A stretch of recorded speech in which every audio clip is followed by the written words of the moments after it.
inaugural online World Series of stock car racing comes down to this evening, the final night for the street stocks, the super trucks, and the super late models. 100 laps each, and we're getting ready to bring you all the action here on the ETV Entertainment Network. This one's going to be exciting. Tim Terry, Evan Basoko here in the booth.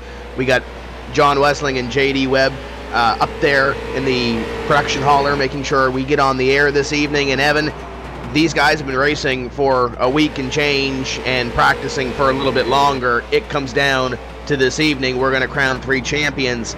We're going to see 3 different races, 3 different disciplines, 3 different vehicles in this iRacing service.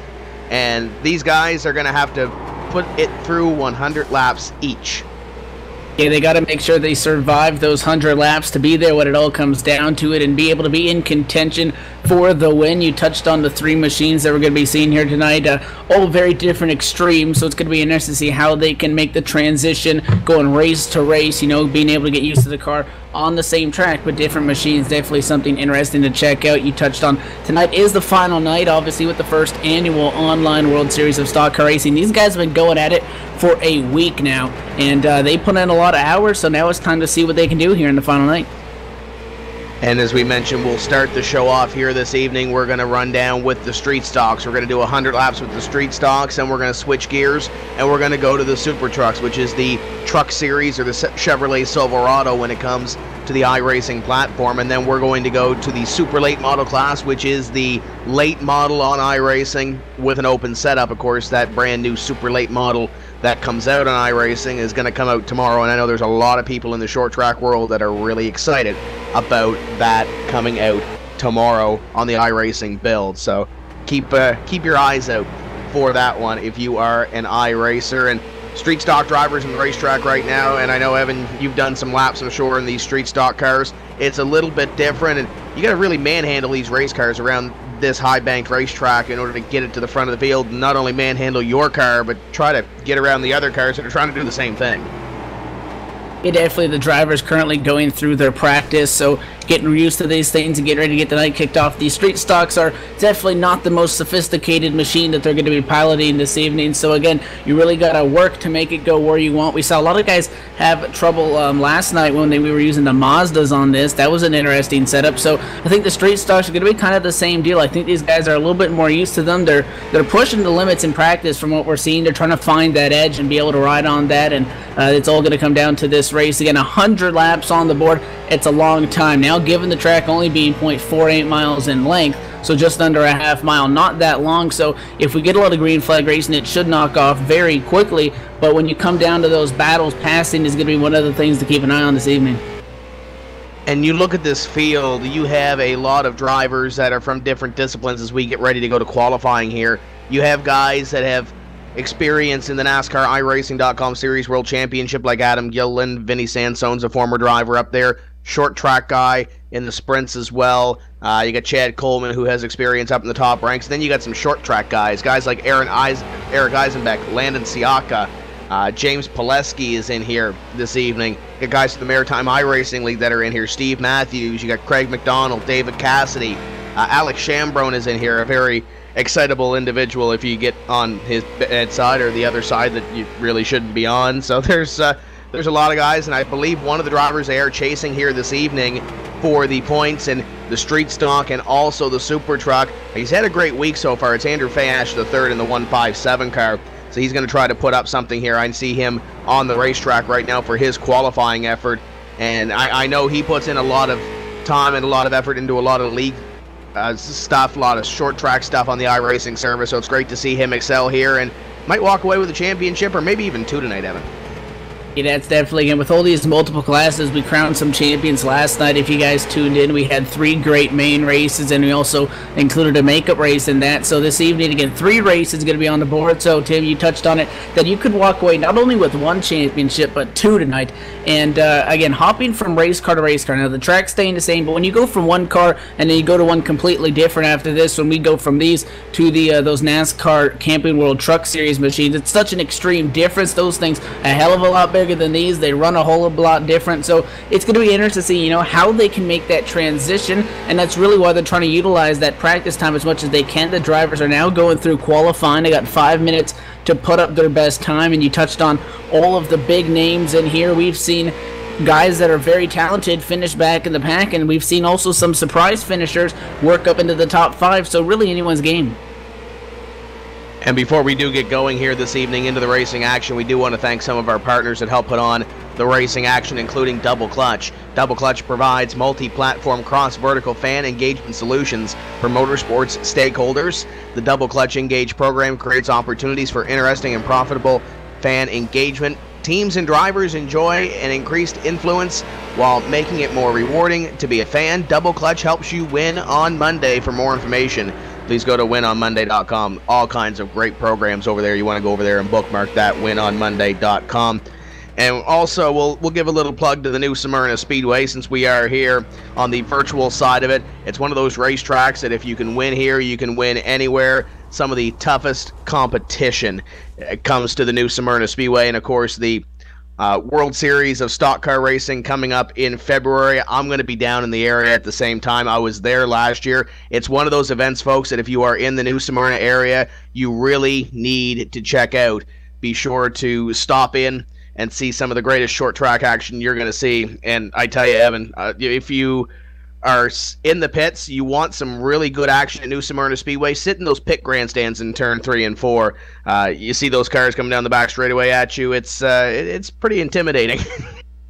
Yeah, one of the topics of discussion on last night's broadcast was seeing races in the real world start to come to iRacing, and obviously a major step running this first annual online World Series of Stock Car Racing. Obviously, Double Clutch and Eddie and his crew, a big part of that. But you also got a whole, and this you think could open up the door for more. I know that iRacing, you know, they kind of have their big events, the 2.4 hours of Daytona, they have the Daytona 500, those events. So one of the things we were talking about last night was maybe possibly looking forward to down the road that iRacing really wants to pick up this short track deal, and I know that was one of the main focuses when Eddie picked us up and we started broadcasting the USTRA races last fall, and that was trying to get short track racing back on the map at iRacing, and possibly looking forward to more of those big real world events coming over to the sim. And I'm sure you're going to see those pop up throughout this 2014 season, because you see it here with the popularity of this online World Series of Stock Car Racing and the other short track leagues and events throughout the iRacing service, that there is a need and there is a platform for short track racing, and it brings together some drivers that don't usually, typically do a whole lot of the short track racing. Guys like Adam Gilliland and Alex Chambrone, who are up on that big track stuff, and they do the super speedway stuff. They do the NASCAR iRacing Pro Series and Drivers World Championship sort of deal. So qualifying just wrapping up here, and it appears to be Andrew Fash the third going to be starting near the front of this field, currently on the pole with a 20:37. And then you got Landon Siaka in second at a 20:46. 23 drivers taking time here, Evan. Very tight field of drivers. Definitely, you got to take a look. The top about 20, you got to look the top 25 or so in the order, only about a second in between each other. So very bunched together, but fast. Definitely putting down the fastest run, nearly by a tenth of a second over Siaka in the 21 machine in second. And we'll continue to go through the field here. Row at number 2 sees Adam Gilliland in the 19 car, and to his outside, Vinny Sansone. Colin Ullman behind them at the 10, starting 5th, and 6th, the 38 of Chad Coleman. We got Ryan Borgs in the 24, and Thiago Ezequiel. I probably butchered that one. I apologize to Thiago. James Day Jr. in the 98 going to be starting in the 9th position, and ending at the top 10 to 26 of David Lamb. Ronald Williams will start from position number 11, and Alex Chambrone is the 02. Scott Wiley in the 47, starting 13th, and 14th, Mr. Excitement, the 22 of TJ Graves. Couple of Halifax, Nova Scotia drivers. Steve Matthews in the 84, starting in position 15 to his outside. It's the number 9 of Craig McDonald. Kyle Young in the 93, starting 17th, and Jerry Goff in the 41, 18th. Eric Eisenbeck, watch him to come through the field. He's going to start in position 19. The 188 is Daniel Muse. He starts in 20th. Scott Scrader behind them, the 12 machine starting in 21st, 22nd, to 94 of George Tolsma. David Cassidy will start 23rd in the 23 car. The competition director, Cody Bias Racing, putting on the driving suit this evening. James Pileski in the 24 starting position. And I believe rounding off your field is going to be Ty Spearman in the 92. And he is actually not in the server at this point, so he probably will not be starting. So it looks like 24 getting ready to go green flag racing. The first Racing Ford Mustang pace car pulls out onto the racetrack, and we'll be racing here momentarily for the first of 3 100-lappers here this evening on the ETV Entertainment Network. Starting in the back, the 28 of Jeff Rogers is on the pit lane. However, being shown 26, he's not leaving, so he could possibly be a 25th entry into this. Spearman's not there. The 28 is going to roll on pit road, so not too sure if he's actually going to come out onto the racetrack. But yeah, pace car has left the pit lane, and this time by the start-finish line, we're going to get the one to go and get sent to let these guys go for 100 laps in the street stock main event. So you've got 24 cars in this racetrack. You have to believe that maybe in these first couple of laps, attrition might set in. You might see a couple of drivers push it a little too hard, and you might see some incidents. Maybe try to lean back a little bit. You know it's a 100-lap race, but then again, 100 laps is not a very long time. Some of these drivers that have been racing in some of these divisions already this week, they've been running shorter races, so this is more of a marathon compared to what they have been running. Pace car in, and on the outside, it's Andrew Fash, the third that is gone. A green flag flies for the first of 3 100-lappers here this evening to close off the online World Series of Stock Car Racing. Side by side for second, it appears. The 21 is going to take a spot on the 80. The 80 now trying to hold off the 19 of Adam Gilliland, and now Gilliland to the inside. Gilliland into the 19 machine with the inside position down the front straightaway, side by side at the line, advantage to Vinny Sansone in the 80. However, he is on the outside lane. The 19 now of Gilliland makes up some ground in the middle of the corner, but here comes Vinny Sansone again back off the corner, evenly matched and still side by side for third. Now into turn 3, the 19 of Gilliland gets loose, pushes up, gets in front of Vinny Sansone. He's going to take over third. Vinny Sansone nearly making contact with the 19, and side by side behind them, the 10 of Colin Almonds on the inside, trying to hold off the 38 of Coleman up top. The 38 of Coleman may have scraped the wall off of corner number 2, giving a little bit of momentum to the 10 on the inside line as the 02 and 24 go side by side behind as the 38 cuts down in front of the 02 to try to protect that position. The 24 going to take one from the 02, and now the 24 going to try to rim ride on the outside. That's Borges in the number 24 trying to take that spot away from the 38, and that's the one thing about this new Smyrna Speedway on the iRacing platform, Evan. It's really a true groove racetrack. It's a 24 and 02 bounce off each other coming off of corner number 4. Then again, as you saw there, it's a 2-groove racetrack if you got guys that want to run 2 grooves. 24 of Borges is going to bounce back, and now to the inside at a 2 and down the back straightaway as the 02 machine is going to catch that outside wall at a turn number 2, along with the 24 as did as well. 24 of Borges is going to push up the track sideways and around, and yellow going to go, and he's going to hold down the brakes and stay on the bottom of the surface, and nobody else going to be collected, but Borges sliding up at a corner number 4, making contact, and he's going to go around, and we're under the first yellow flag of the night. And we mentioned that it is a 2-groove racetrack. The 24 car spinning from about position 7 or 8 at this point, coming off of corner number 4, and not a whole lot of room underneath there to operate.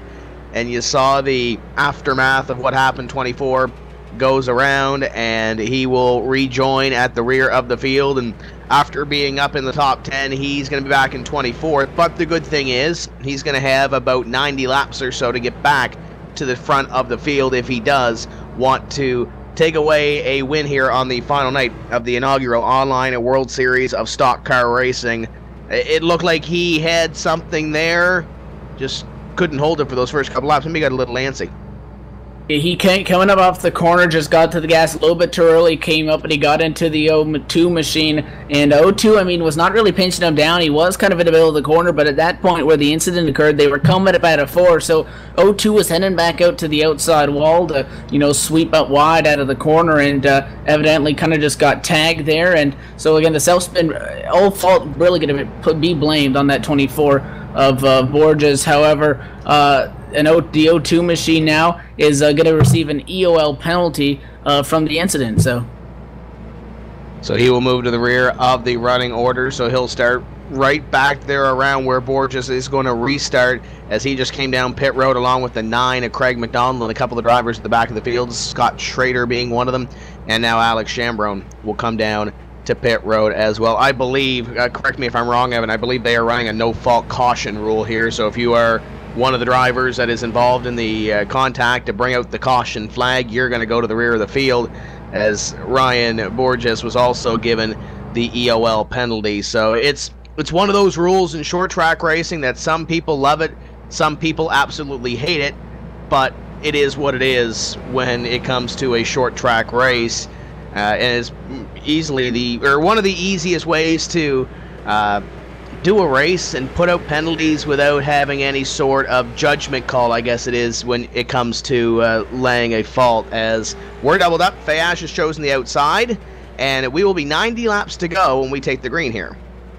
Doubled up down the back straightaway again. It is going to be the 157 of Fayash as the control car on the outside lane, so the 21 of Siaka on the bottom, and getting ready to go back green as the field works 3 and 4. Pace car already down to the pit lane. The 157 of Fayash is gone at a quarter number 4, and we are back green flag racing. 21 of Siaka caught sleeping on the restart. The 80 machine of Vinny Sansone trying to make something work on the top. Can't get it done. 21's going to clear him out of the corner, and here comes the 19 of Gilliland on the bottom.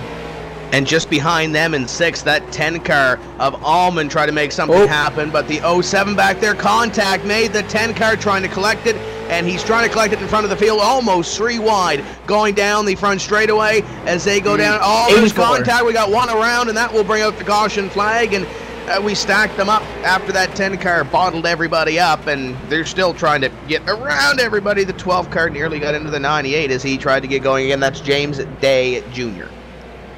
Yeah, the 22 machine had to check up for the 10 in front of him, so TJ Graves checking up the 84 to run, gave the 22 a little bit of a tap, and the 14 machine, they were actually 4 wide there, Tim, going into turn number 1. 14 making it 3 wide on the bottom is going to catch the 84 machine, and the 84 of Stephen Matthews going to get turned. 98 going to get a piece of it. 17 getting turned by the 47 as they tried to check up for that incident, and a couple of their cars getting a little bit of damage. 23 might have got a piece of that as well. So I don't know about 3 wide, but 4 wide, I think that's pushing it.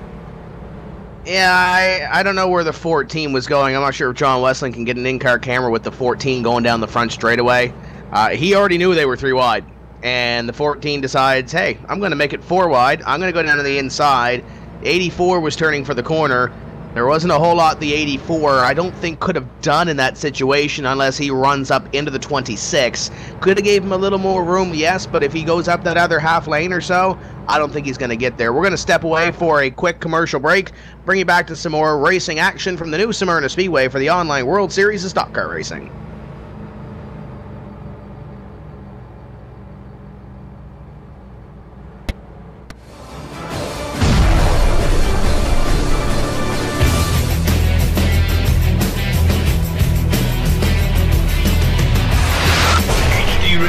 Join 5,000 plus other listeners where you can hear everything from big 80s metal to classic rock and roll, country radio, ETV, live sports radio, even adult and unplugged rock and roll. HDRadioNetwork.com, one of the fastest growing internet radio networks. HDRadioNetwork.com. Take it with you, cowboy. Get the mobile app for Android, iPhone, iPad, and all the rest from TuneIn.com.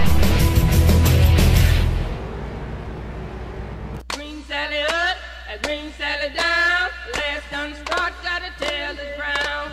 Green Sally up, a green Sally down. Last done start, gotta tell the ground. Green Sally up, a green Sally down. Last done start, gotta tell the ground. Green Sally up, a green Sally down. Last done start, gotta tell the ground. Green Sally up, a green Sally down. Last done start, gotta tell the ground. Green Sally up, a green Sally down. Last done start, gotta tell the ground. Green Sally up, a green Sally down. Last done start, gotta tell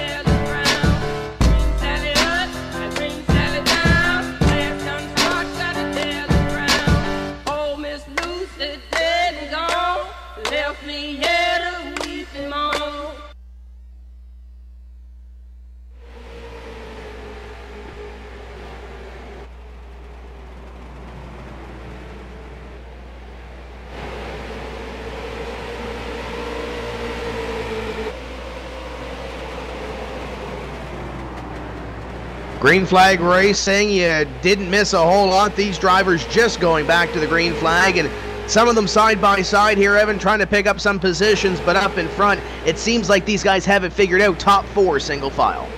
Yeah, a little bit of side-by-side. The 07 of Ronald Williams on the outside lane. The 80 machine of Vinny Sandstone going to hang on to that position as the 07 trying to make something work on the top. And here comes the 22 of TJ Graves into the picture now, side-by-side down the front straightaway. The 07 of Williams going to get trapped on the top lane, can't quite clear. Graves now going in through 1 and 2. 07 nearly gets it. Yellow flag and a fly. Has trouble back in the pack, and they're going to pile him in. The 27 machine is involved in it, and under the second yellow of the evening, as it's the 93 and the 27 making contact in 1. And that's exactly what it is. The 27 and the 93 of Kyle Young. It looks like Kyle Young and the 27, when they made contact, that 93 was up near the wall. The 27 not giving him a whole lot of room up there, so when he gets into the wall, comes back down into the 27, those two drivers spin into the corner. The 93 does do a fantastic job of saving it, but the 27 of James Pileski does not, and he puts it into the inside wall for good measure to, I don't know, try to straighten out the front end, but obviously that didn't work, so the caution flag will fly once again here, and the 27 of James Pileski, the competition director at Cody Bias Racing. I guess that's why he's running maybe the 27 car this evening, or the 27 number, but Pileski not having a very good night to start off here, 20 laps into this thing. Definitely, and again, 20 laps in, it seems like we just went green flag racing, and when the yellow flag flies, again, they take up such a chunk out of the green flag racing, so gives some of these guys back in mid-pack a little bit of trouble trying to get back up through the field because of that. So, I mean, we're already a fifth of the way through this thing as we come by under the yellow to take lap number 23, so approaching the quarter mark in this race. So going by real quickly, Andrew Fayash still up front, the 157, that machine looking fast, and I think he's got this pretty figured out. The 21 of Siaka behind him hasn't quite been able to get up to him and challenge, but he's sticking with him up front. Yeah, you look at the 157 of Andrew Fayash, the third, has had a fairly solid week when it comes to the street stocks and also the super trucks. Landon Siaka and that number 21 trying to pull something away here for a victory, but mentioned it when we came back from the commercial break that the top 4, it seems like they have it figured out. They're getting single file within a lap and a half, and if they can pick off the positions, yeah, that's fine, they can do that, but then everybody behind will go double file and maybe pick up another position, and then if something happens like we saw in the last caution flag or 2 caution flags ago where the 10 gets a little bit sideways, stacks up the guys behind him, and everybody's scattering for a position, that's when those caution flags seem to fly. And it's right around right now the 10 of Colin Allman, Alex Chambrone. I think that's where our storm usually begins to brew, Evan, and then something goes off, the lightning strikes, and then that caution flag comes out. One thing you touched on at the top of the show before we went racing was the fact that with 100 laps, some of these guys might want to pace themselves and take it easy. And we talk about that checkup that caused that initial incident with one car getting slow, and because they were side by side, unlike the guys in the top 4 already having that single filed out. If you were single file, that would be no issue getting around that, but they were doubled up. But I do think that might have been a little bit of impatience involved in that as well. Now, yes, you can check up, but if the guys behind you don't, you're going to get run over. So that was kind of a tricky situation, but I think with 2 early cautions, some of these guys are, going to take it a little bit easier here as we go in 3 and 4 looking for the green.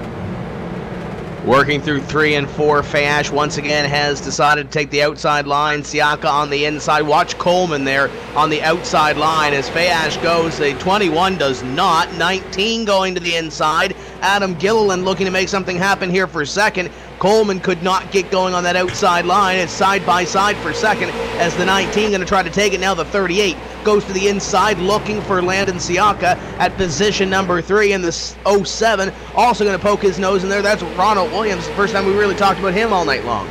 The 19 of Gilliland pushed up, made contact with the 21 of Siaka. He's going to hang on with the 21 machine. Loose in the corner. Now the 07 of Ronald Williams is going to get to his inside. Down the back straightaway and in through 3 and 4. 21 actually going to creep up alongside the 38 of Coleman. Coleman gave Fayash a little bit of a bump as they were going to the green flag there in 3 and 4. And kind of stunned his momentum there, come back to the restart, so he was not able to capitalize. Went down to the inside a couple laps ago, but the 21 machine is putting up a strong battle on the top lane. 38 going to back off a little bit. Does the 21 come down in line? It looks like he is, so Siaka going to get down in lane, and they're going to single file. It is the 07 Ronald Williams is unable to capitalize at the moment. Meanwhile, Andrew Fayash running away with it up front. Fayash putting it in cruise control as the 19 of Adam Gilliland nearly got the back end of his car with the wall off of corner number 2 as he's trying everything that he can to at least keep pace with the 157 up in front from position number 2. Landon Siaka third, Chad Coleman and Ronald Williams. Heavy pressure on position 4 for that 07. The 80 is Sansone behind, the 10 of all in there as well, and the 80 flashing the nose on the inside of the 07, and it looks like at this point some of these guys may be content to ride single file as Chambrone and the 10 nearly had a moment coming off of the corner. That's 7th and 8th place as the 10 may have got a little bit loose. The 02 may have helped him though.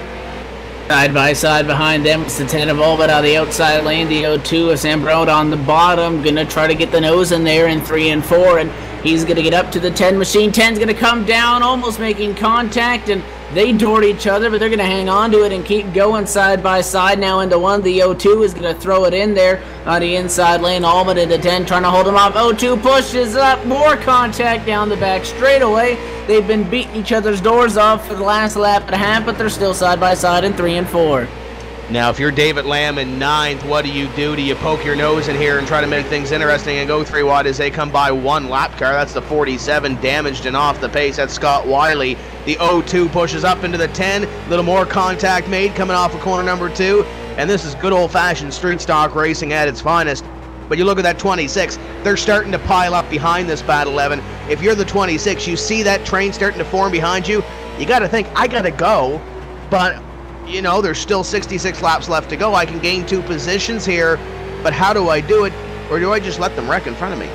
And you don't want to be involved in it. You talk about how the EOL's going. Even if you're involved in it, despite if you're not going to be the blame of the caution, you're going to get the EOL 10 now, going to make more contact. So the 02 of Cambrone going to get on by. Now the 26 of Lamb capitalizing, and he is on the inside of Ullman. More contact spinning in front of them, and everybody scatters. The 07 of Ronald Williams sideways in what turns 1 and 2.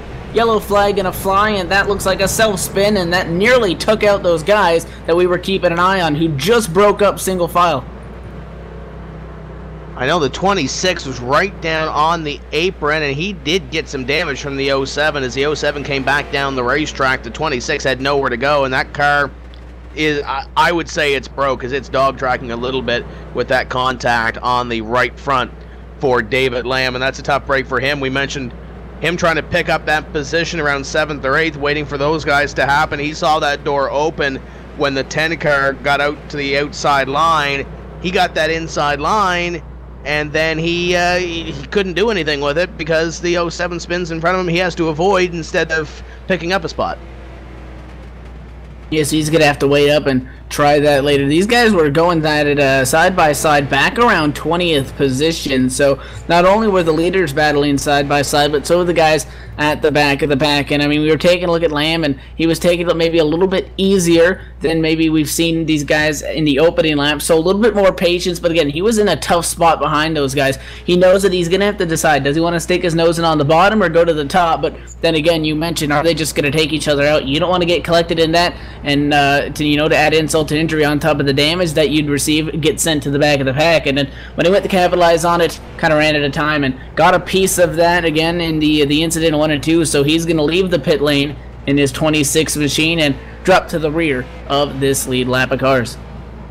We got a lot of great partners here for the ETV Entertainment Network and also the online World Series of Stock Car Racing. I want to thank a couple of them now, including Von Erichs, a Texas country punk rock and roll is what they call it. The Von Erichs wear this description as a badge of honor, and they draw heavily from their country and gospel sounds that echoed throughout their homes as kids, as well as the punk rock and metal they discovered through the rebellious teenage years, and known for their blistering live shows, a must-see act for any music fan.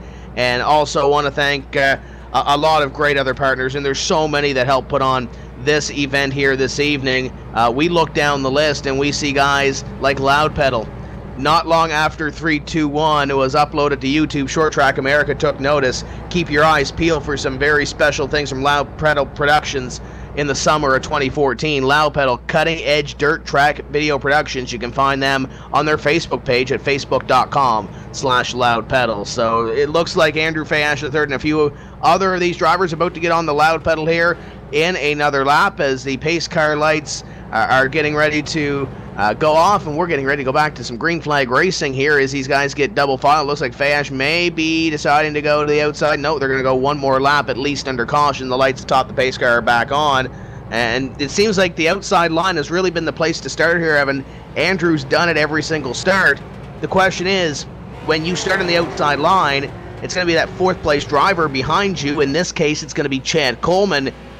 If he's caught sleeping, then it's a disadvantage to him, but it could be an advantage to him if that 157 goes and he's on the mark. He can get up there and gain a couple of spots.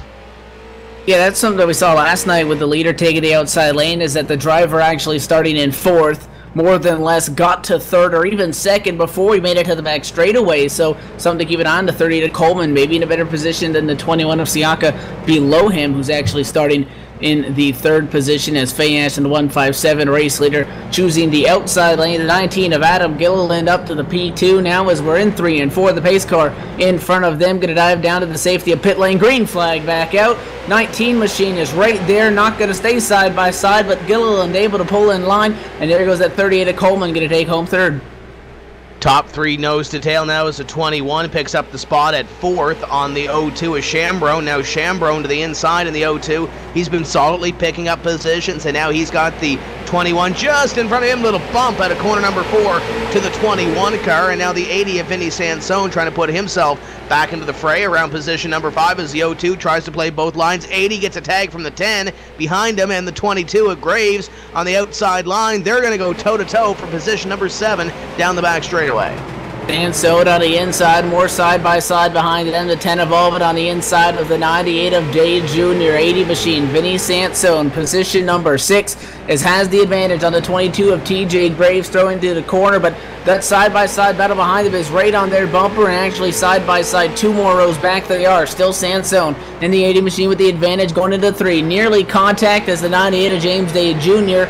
almost getting into the back of Graves on the exit of the corner. Vinny Sansone once again going to have a slight advantage over TJ at the stripe. 98 pushes up high. The 24 is going to sneak in line behind them. The 10's got to run. Does he make it 3 wide? He's going to hold off and stay on the back bumper of Vinny Sansone into the corner. So Sansone and Graves still going side by side. No advantage to either driver yet. Yeah, you see that 98 car falling back a few spots. He's going to be about 9th or 10th when he comes across the stripe as the 10 car gets into the 80 as he had a slide in the corner. Now the 24 of Borges moves underneath. That's at 8th place, and now the 98 going to move back down to the inside. I was about to say it's hard to roll the top on the outside contact. 98 and 10. 10 is almost going to go around. What a great save, but they're continuing to go side by side down the front straightaway and into corner number 1. The 14 car of Eric Eisenbeck is there as well. He's got a little bit of front end damage from a previous wreck. The 10 and the 98 side by side, but I was about to say, Evan, trying to roll that outside line, it's easier said than done, especially when you're in traffic and you've got a couple of cars in front of you.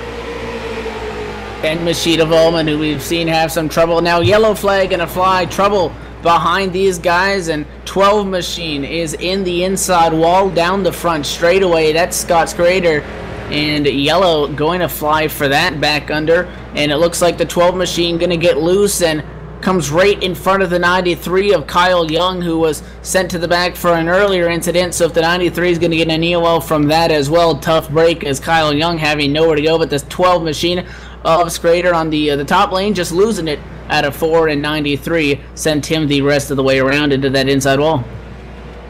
And tough break for that number 93 of Kyle Young. I know he's been in almost every single division every night. He's one of those drivers that's very active on Facebook, posting about how his results are going and how his week is going. And I know he's been active on week 13 as well. I think I caught him in a couple of the figure 8 races on the 24 Hours of Fun on the service as well. So very active driver on the iRacing platform is the number 93, and not having the night I'm sure he's desiring this evening. Evan is last time by scored in position number 16 and sporting a little bit of front end damage to that number 93 car, running just behind Craig McDonald and Steve Matthews in 14th and 15th place respectively. So those guys need to move, but they have half the race to do it, because we're about to cross the halfway point, this time by 50 down and 50 to go. Again, still under the yellow. I do believe this is about our third or fourth caution so far on the evening. So again, similar to last night, the first race, a little bit of a rocky start. Still getting a lot of good green flag action in, and a lot of side-by-side. We were looking at Graves and Sansone, and they were side-by-side for a handful of laps, and the one lap that Graves had the advantage over Sansone at the line is the one that's going to come right before the yellow. So TJ Graves going to be starting in 6th, which puts him on the outside of row number 3. Vinny Sansone in 7th, going to go to the inside of row number 4. So let's see how that works out for those guys on that restart. Bull Schrader and Kyle Young going to get the EOL penalties in that, so both of them going to have to go to the back of this lead lap. So again, tough break for the 93 of Young. That's the second time tonight that he has been caught up in an incident, and he keeps trying to claw his way forward but just keeps getting sent back. 18 machines currently remaining on the lead lap to this point in the race, as just past the halfway point now. Yellow under numbered lap 52. Andrew Fayash still up at the front of the pack. So Andrew Fayash in control and looking to put this thing away in the remaining 48 laps of this event. The question is, the battle seems to be for position number 2 on back. It was Chad Coleman a little bit earlier up in front, but I believe Coleman may have come down pit road in the 38, because last time by scored in 7th, and he is at the rear of the field right now, so the 38 definitely did come down pit road, so he's got some work to do. But now it's going to be Adam Gilliland on the inside, getting ready to go green here as we are doubled up. The wild card, I think, in this one, Evan, maybe the 0-2 of Alex Chambrone. He's been involved in an earlier incident, one of the first caution flags of the evening, but he's worked his way back up to position number 4. He's on the outside. If he can look alive here and get that 157 as we go green, Chambrone might have the opportunity to pick up a couple spots here. Pace car in 157, sees the green, and he is gone. Andrew Fayash III has Gilliland, though, to the inside as the 0-2 cuts down in front of the number 21 of Landon Siaka, but we have a side-by-side battle for the lead in the 19 car of Adam Gilliland. What a run down the back, contact made, and they both scatter. The 21 to the outside now as Fayash gets away with it. I think the 19 might be damaged, though. 3 wide, 19 in the middle, the 0-2 on the bottom. Going to try to check up for him, but they're going to figure it out into turn number 1 and keep them pointed the right direction. But the 19 of Gilliland, after a blistering restart, was able to hang side by side with Fayash, and going down the back straightaway nearly took them both out. And if they went around in front of the field, that would have been big going in. Now Big Wreck 98 machine going to go around James Day Jr. and a huge wreck in 3 and 4, 10 cars at least in this thing. They have piled them in, and coming out of 4, it's turned into a parking lot. Yeah, there's a couple of guys that are not happy, and I can see why. There's apparently some guys do not know how to use their brakes, and apparently one of them was George Tolsma, as Tolsma just slammed into the back of the 12 and the 26. Those guys are very upset right now, as you see 10, 12 cars piled up there, and if you're the 94 car, you see that happen all in front of you, albeit it's in the middle of the corner. I'm sure you're still going to hear caution, spotters still going to say something, but there's really no excuse for what the 94 did. Now, he was way behind the pack, and I mean, they were wrecking before he even came into the corner, and really did not hit the brakes and piled on into that. So a tough break for all of the guys involved in that for sure. And again, that was a big pile of race cars that ended up stocking in there in 1 and 2. 27 machine ended up sideways in front of the field, and this all happened with the 98 car where it all was instigated. That was James Day Jr., and 27 went to go down low and caught the left rear of the 98, pushed him up into the 14. They went sideways, 27, 41, 84, 07, and the racetrack was just absolutely blocked. And then you talk about the 94 machine just piling on into that a couple seconds later. So tough break for those guys. And that was, again, a big wreck. And for those guys that are at the back of the pack, whether it be from misfortunes, pitting, getting an EOL penalty, just going to add insult to injury, as they had nowhere to go back there. I'm actually surprised Adam Gilliland did not come down pit road, and I say that because I'm sure he's got a spotter that's watching this race and might have seen those guys get involved in that wreck and half the field at the back getting at least some sort of damage. I'm not sure. I'm not completely sold that car is not towed out at some point, Evan, because you've got the 21 car in front of him that passed him on the restart. You had that contact with the 157 and, you know, went down the back straightaway trying to shake it and make sure that the tow is good on it, but I'm not completely sure that there might be some sort of damage to that race car. We'll have to see when we go green here, but if we keep getting these small little spurts of racing, 2-3 laps, it might not hurt him that bad. No, for sure, and I mean, they really rubbed down the back straightaway. He's able to keep it going, but that's a good point. It does look like he has a little bit of front-end damage on the 19 machine, not too certain, but we are doubled up. The lights are off on the Ford First Racing Mustang pace car and getting ready to go back green flag racing, as now it's going to be the 21 of Siaka on the bottom lane and going through 3 and 4, the 02 of Chambrone on the top and Gilliland on the inside of road 2. Pace cars off, 157 of Fayash waits, and the 21 of Siaka tried to anticipate that, and that caused a big check up. The 19 of Gilliland took a look to the inside, nearly gets into the 02. He's sideways still throughout the whole corner, and Adam Gilliland gonna hang on to it as they beat and bang behind him. The 19 just did Formula Drift through 1 and 2. I know it's early in 2014, but that's a prime candidate for save of the year for the 19 of Adam Gilliland, as that car was gone. I don't know how he saved it. 22 car now to the back bumper of the 19 at about position number 4, 541. Almost going around here at a corner number 2. He's going to save it on the infield. We stay green. He's still going. He nearly went around, saved it in the grass, keeps it pointed the right direction, going to go all the way back to this lead lap of cars, but no yellow flag going to fly, so they'll take it. Look side by side again. The 80 machine of Vinny Sansone on the outside of the 19, and now the 22 of Graves trying to look to the inside. 07 of Ronald Williams slow in front of the field in turn 2. 27 machine going to get a piece of that as well. That's James Pileski. There's a parking lot in turn 2. No yellow flag is out, and leaders are coming up on that quick. Yeah, they got to get going. The 41 and the 17, check that, are just in front of your leaders. But look at the 21 for the lead. Here comes Landon Siaka looking to the inside of the 157 of Andrew Fash III. And the 21 may take the lead here as they come up on some lap traffic. 21 to the top of the scoreboard. And now this lap traffic, where do they factor in? Chambrone is closing in on the 157 as well.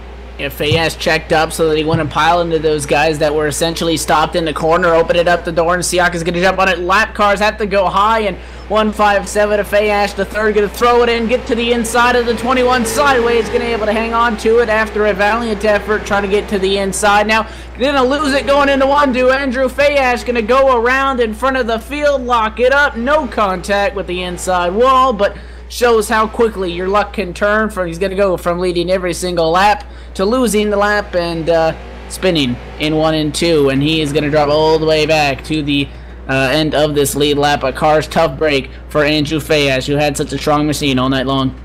And it just goes to show, trying to gain a little bit of that track position back, some hard racing, and I don't know if it was a misjudge of the corner or maybe overdriving of the corner.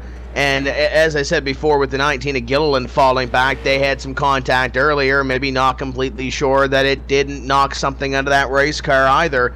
But the 157 of Andrew Fash III going to be near the rear of this field, and I would anticipate him possibly coming down on the pit road just to make sure that there's nothing broke on that race car. Top 5 stay out at Siaka, Chambrone, Gilliland, Sansone, and Graves, your top 5.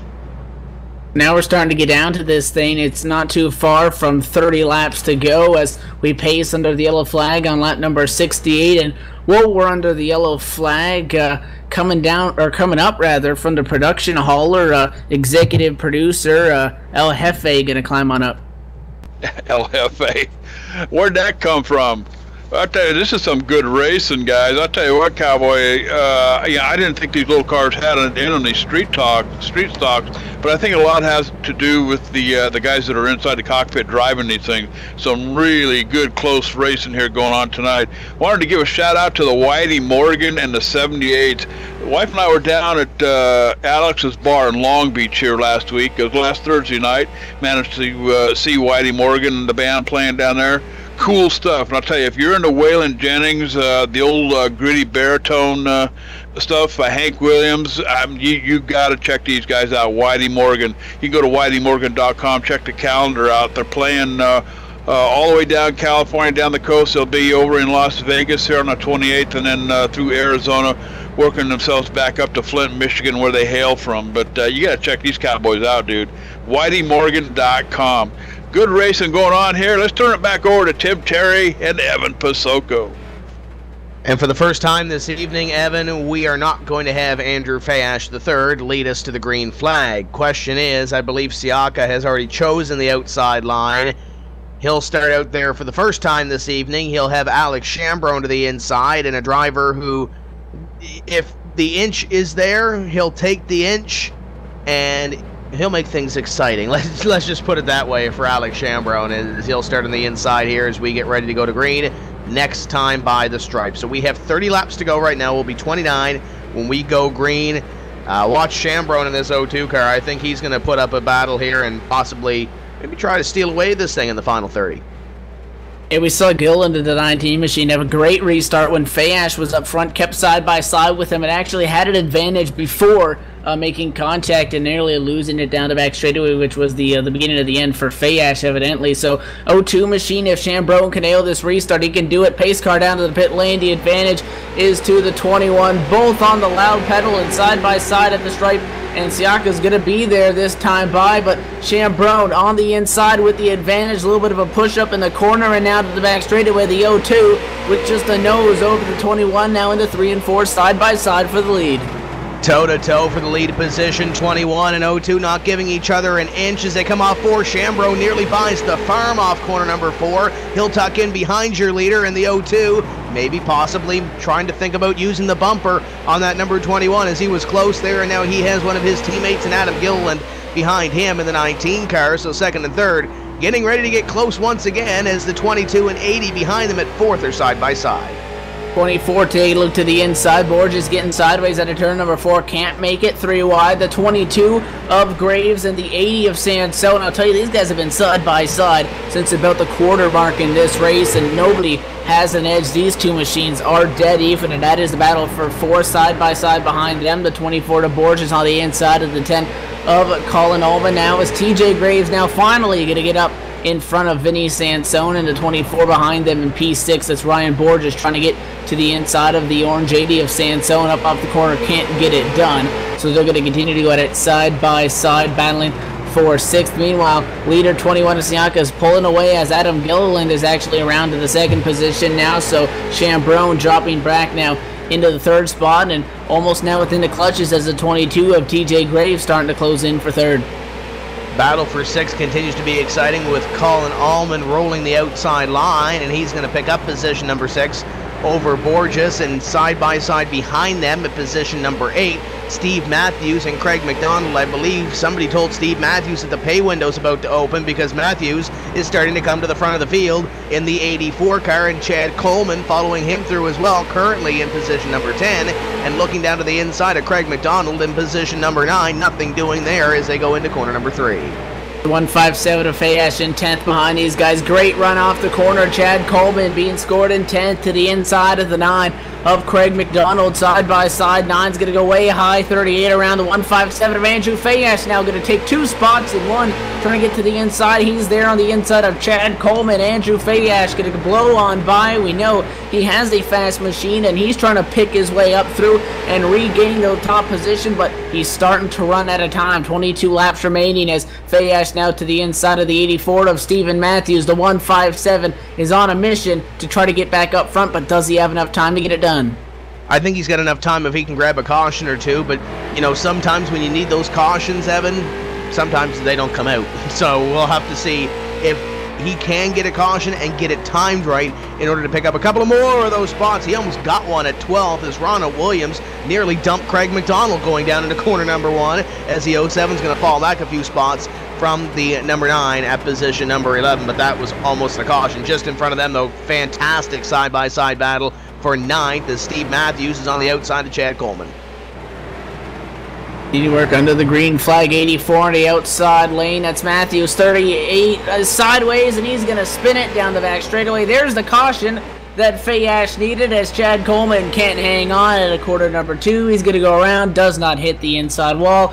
Nobody else collected, so no harm, no foul, except for the 38's going to have to go to the back and sit her out 14th position when we get fixing for another restart. But this could be that caution that Fayash was looking for, already working his way back up to the 8th position after spinning from P2. So the 157 is going to get that caution, group everyone back up, and try to take a couple more spots as he sits in P8. Meanwhile, again, the whole picture up at the top of the field has slightly been altered. The 21 Asiaka still in first. Adam Gilliland at the 19 now up to 2nd position. Alex Chambrone in the 02 is going to be starting 3rd. That's inside, however, of row number 2. So TJ Graves now in the 22, finally getting around Vinny Sansone. 22 of Graves going to be starting in that outside of row number 2 and 4th in this ensuing restart.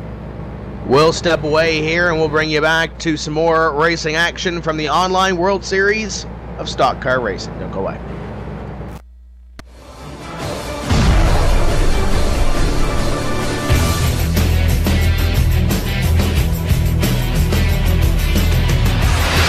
HD Radio Network. Join 5,000 plus other listeners where you can hear everything from big 80s metal to classic rock and roll, country radio, ETV, live sports radio, even adult and unplugged rock and roll. HDRadioNetwork.com, one of the fastest growing internet radio networks. HDRadioNetwork.com. Take it with you, cowboy. Get the mobile app for Android, iPhone, iPad, and all the rest from TuneIn.com. Hey, JD here with ETV Live, and let me tell you something. If it's too big for the pickup truck and you need to move it, there's only one trucking company you need to call, and don't bother with the Yellow Pages, cowboy. I'll give you that number in a minute. Manufactured goods, automotive, technical equipment, furniture, even if you need a reefer, Gary Mercer Trucking Incorporated is the only choice, cowboy. With locations in Mississauga, Ontario, Canada, Rancho Cucamonga, California, if you need to move it, store it, and keep it cold, you need to call Gary Mercer Trucking Incorporated. Long haul, short haul, or just across town, Gary Mercer has the best trained and qualified drivers to get your load from point A to point B with professionalism and on time. So remember, Hoss, if it don't fit in a pickup truck, you're going to need a real truck, cowboy. Sponsors of ETV Live's Friday Night Showdown, Gary Mercer Trucking Incorporated, 1-800-668-2980.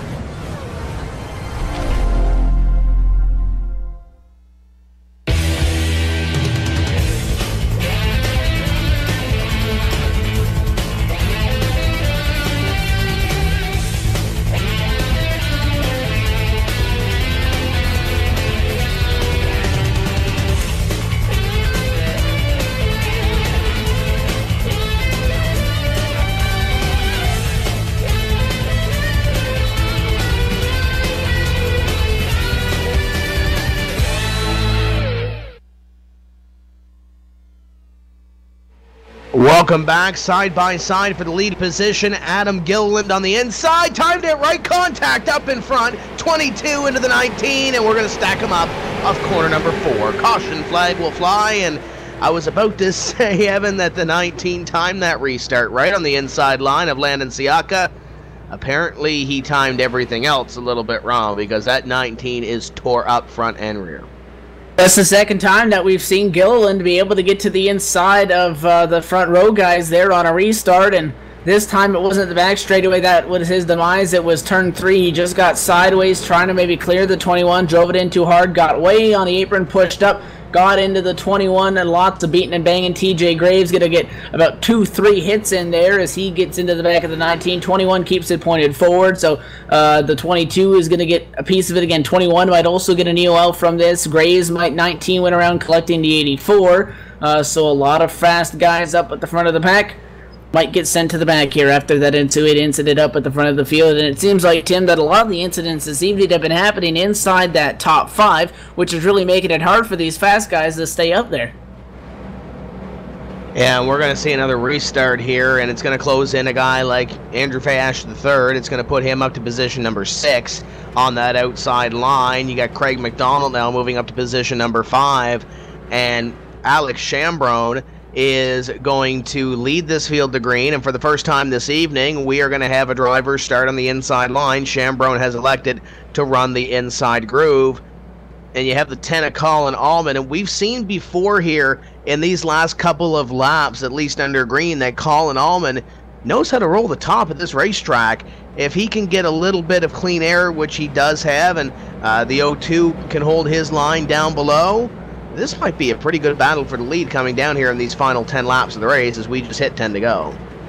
They tend to go that last time by the stripe under the yellow flag, so if we get a very quick caution, we'll probably set up for a couple lap dash to the finish, which most of the nights, or rather all of the races that we saw last night came down to were a late race caution, despite, regardless of how many green flag laps and how long they were in the race, it's always going to come down to this shootout style format. The 0-2 of Chambrone up front. How about Colin Allman in the 10 machine? We've seen him dabbing around 5th place this evening, and now he's going to get a shot at it. He's going to be up in that 2nd spot. Vinny Sansone in the 80 going to be restarting in 3rd, and TJ Graves in 4th. Those 80 and 22 can't seem to really get away from each other in this race. They're going to be side by side on the restart as they have been all race long. Lights are off by the pace car, so looking for the green flag this time, and we're going to see how this thing shakes out.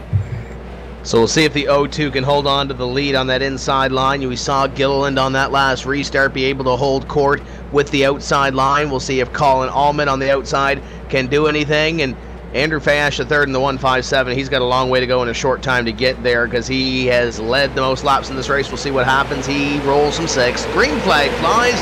The 0-2 gets a great jump. Now the 80 of Sansone to the inside of the 10 of Allman. Side by side as Alex Chambrone gets away a little bit here. Craig McDonald in the 9, flashing the nose on the inside, trying to get position number 3 away and trying to throw something in here in these final few laps. All Chambrone up front in the 0-2 machine. The 10 of Allman going to be able to hang on in front of Vinny Sansone. So top 2 single file side by side for 3rd. The 80 of Sansone on the inside of the 22 of Graves. 07 machine trouble. Ronald Williams around in 1 and 2. Yellow flag going to fly, and that's going to be another self spin from Ronald Williams. Yellow flag back out. I do believe that he has passed the incident threshold, so he may be disqualified, but we're going to slow him back down, Tim, and set up for possibly a 1 or 2 lap shootout. Yeah, we're going to have one more restart to this thing, but the 07, tough break for him as he gets it going again, but that's going to not help his chances at all at coming home with a good finish here. We want to thank the fine folks at USTRA, the United Short Track Racing Association. They enable and support grassroots short track racing endeavors with events like the World Series of Online Stock Car Racing, the annual iRacePink.com event, as well as they provide support to short track racing sim leagues and short track racing in venues across the country. You can like their Facebook page at facebook.com/the USTRA. As we pace under the yellow flag here, you mentioned it, Evan, we should have 1-2-ish laps under the green flag, unless the caution flag comes out again when we throw the green flag. But for guys like Craig McDonald, TJ Graves, or unless something happens and they are maybe quote-unquote that caution that ends the race, they're going to be running in 4th and 5th. Andrew Fash, the 3rd, wasn't able to do anything on that restart because he is still scored in 6th. You got some guys here that are potentially coming out with some, albeit good point nights, but with this being a big event being broadcast, they want to do something here. Either going to want to try to step it up and improve, and a win is always going to feel a lot better. You can say, yeah, I want to sit around in 2nd place, and even if it's not going to make a difference in points, knowing that you're going to be on the air, you want to be able to look back and say, man, I want to go watch that pass that I made for the win. So Chambrone up front in the 0-2, he's got to watch these guys behind him and how aggressive they're going to get when it comes down to this thing. This time by the stripe, lights on the pace car are going to remain on, so at least one more time around the racetrack before we do get the green flag in this thing. So it's really going to come down to a shootout. Yeah, it's going to come down to the final lap of this race. Alex Chambrone trying to come away with this victory. Colin Allman on the outside. This is going to be good because Chambrone has indeed elected to take the inside line once again. I want to thank Printworks as well. You need shirts. We do shirts from mild to wild, specializing in automotive and motorsports designs. check out their work on the You Win It, They Wear It shirts being awarded to the online World Series of Stock Car Racing participants. With over 19 years experience, you can't go wrong with a Printworks design. For more information, you can check them out at printworks.com. And somebody's about to win it here.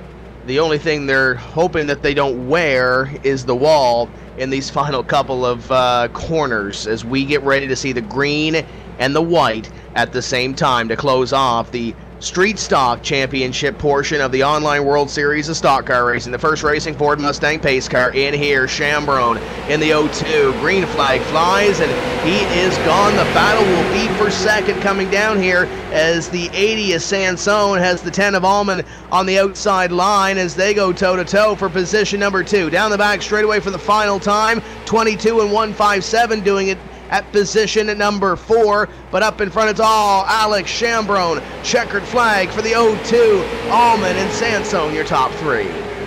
Going to be 3 wide for position number 7, and 24 going to get into the 21 after the yellow flag. They're going to wreck, so a couple of them going around after the race, but they were 3 wide for 7th place down the front straightaway between the 21, the 84, and the 38 machine. Chambrone did exactly what he needed to do on the restart, as opposed to, you know, the strategy that we've been seeing playing out this race, that is taking the top. He wanted the bottom lane, he waited a little bit, didn't go. The second base car hit the pit lane, so hesitated, took off, and left the 10 of Allman in the dust. So Sansone unable to get clear of the 10 machine. They were side by side. The 0-2 just checked out. So a beautifully played final restart by Chambrone, and he's going to go to victory lane for that.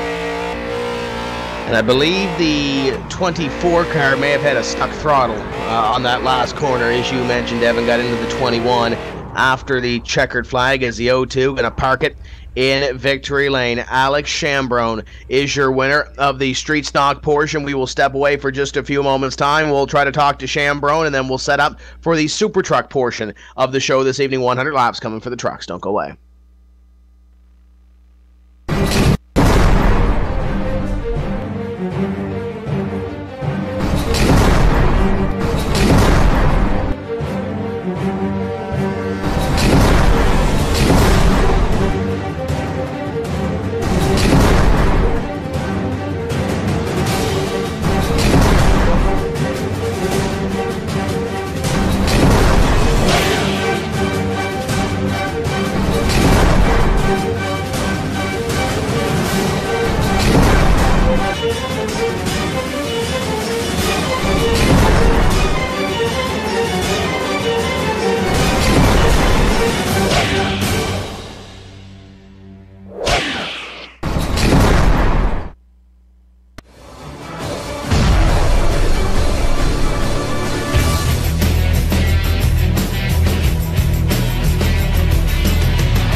Plus other listeners where you could hear everything from big 80s metal to classic rock and roll, country radio, ETV, live sports radio, even adult and unplugged rock and roll. HDRadioNetwork.com, one of the fastest growing internet radio networks, HDRadioNetwork.com. Take it with you, cowboy. Get the mobile app for Android, iPhone, iPad, and all the rest from TuneIn.com.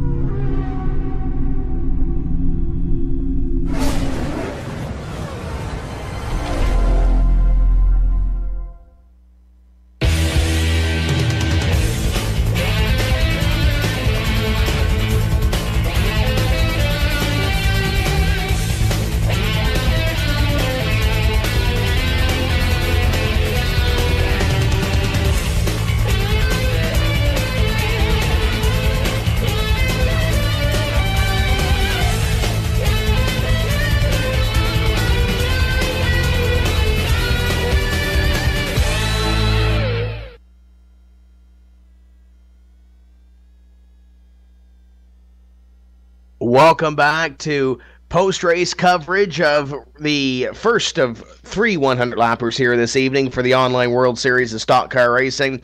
It is the Street Stock main event. Your winner is Alex Chambrone, Colin Allman, and Vinny Sansone on the podium for this one. And still waiting word of who is your champion for that division, and we'll have the unofficial results, and we'll talk to the unofficial champions following all the racing action here this evening. But as we get ready to close off the street stock portion here, Evan, great race, a lot of cautions, but now we look forward to the trucks. A lot more power to these things, and these guys are going to have to harness them as much as the street stock, because the street stocks are pushing around. They're a little bit of a bulky race car, and now these trucks, you got to harness all this horsepower. Yeah, definitely a very different race that we're going to see caught up in comparison to the little straight stocks that we ran. And then going to go back to the super late models this evening. Obviously, just the late model at this point. That super late model coming tomorrow to be scheduled to the iRacing service. You touched on that's going to be a pretty big deal, and I know there's a lot of hype around that. So these guys are going to try to finish off the night with these late models. We get in time for the super trucks here, the middle race of our coverage here this evening. That's going to be 100 laps as well, but a very competitive street stock race that we saw, and it came all the way down to that final lap. Let's see if we can talk to Alex Chambrone. And Alex, what a show at the end of that one. Yeah, I thought Colin was going to get around there in the second to last restart, but luckily yellow came out. Definitely wasn't the fastest car. Well, you had Adam and Landon in front of you going at it. What did you see when those guys made contact, and where did you have to go? What were you thinking? Oh, when you have Adam Gillen in front of you, you gotta expect something like that. I just saw him get into it, so I tried to get to the apron and got by him. Now, are we going to see it all in the next two races? What are the outlooks for those? Actually, I won't be racing the next two due to some circumstances. But yeah, this one was definitely fun.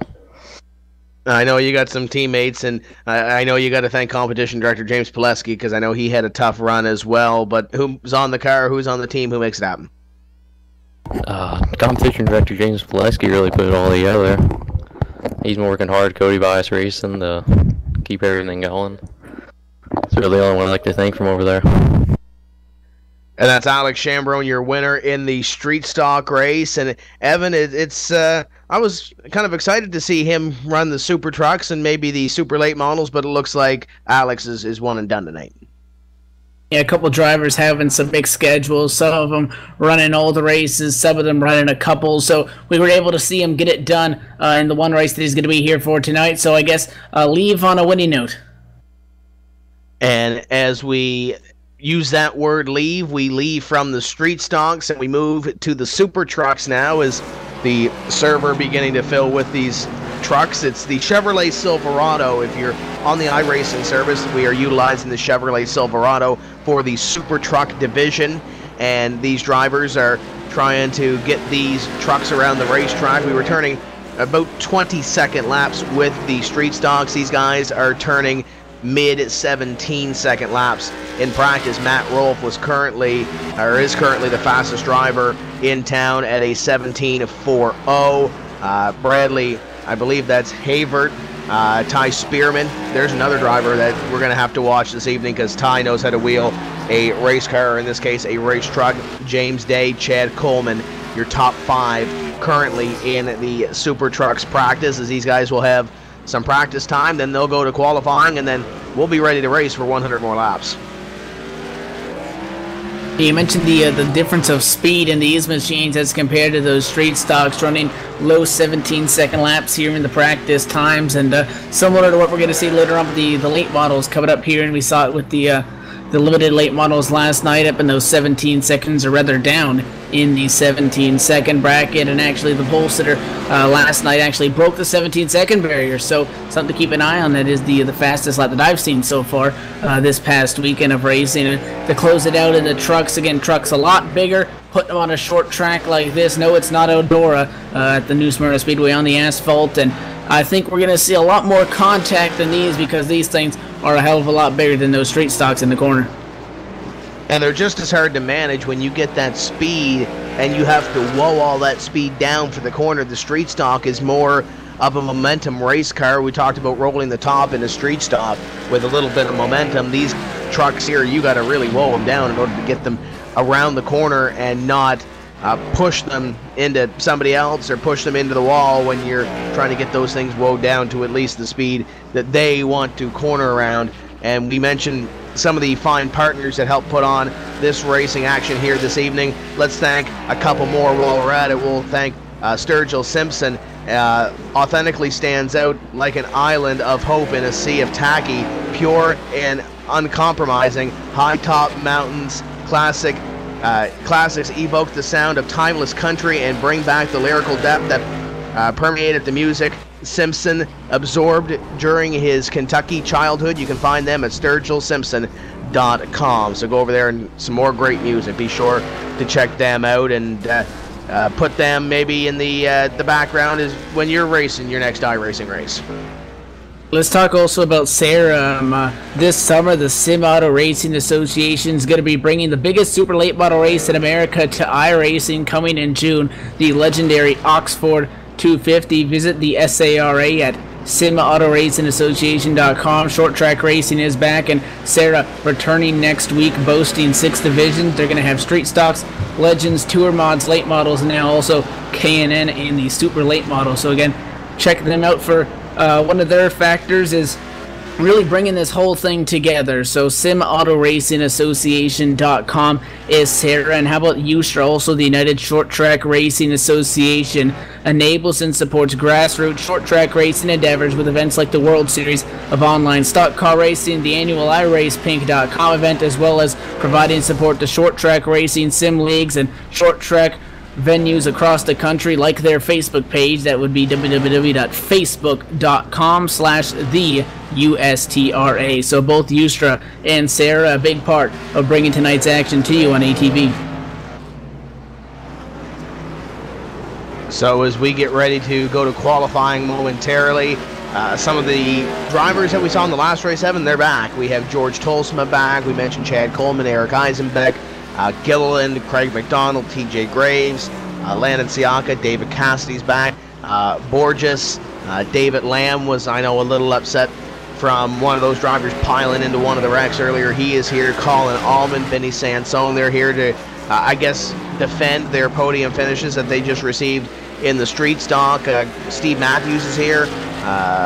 Going down the list, James Day Jr. is another name that I recognize. Andrew Fash III's back as well. Ronald Williams. And then there's a couple of new faces in this one compared to the street stock that we just saw a few moments ago. And I'm sure we'll see some more familiar names in the super late models when we go green at approximately, I believe it's 10:15 that those guys are going green. So about an hour or so away, as long as they can get this 100 laps in clean and green. And I know these guys are getting ready to go to qualifying momentarily, and those butterflies begin to fly because we saw it with the race before, albeit it is a longer race. It is 100 laps. You still got to be able to get to the front of the field.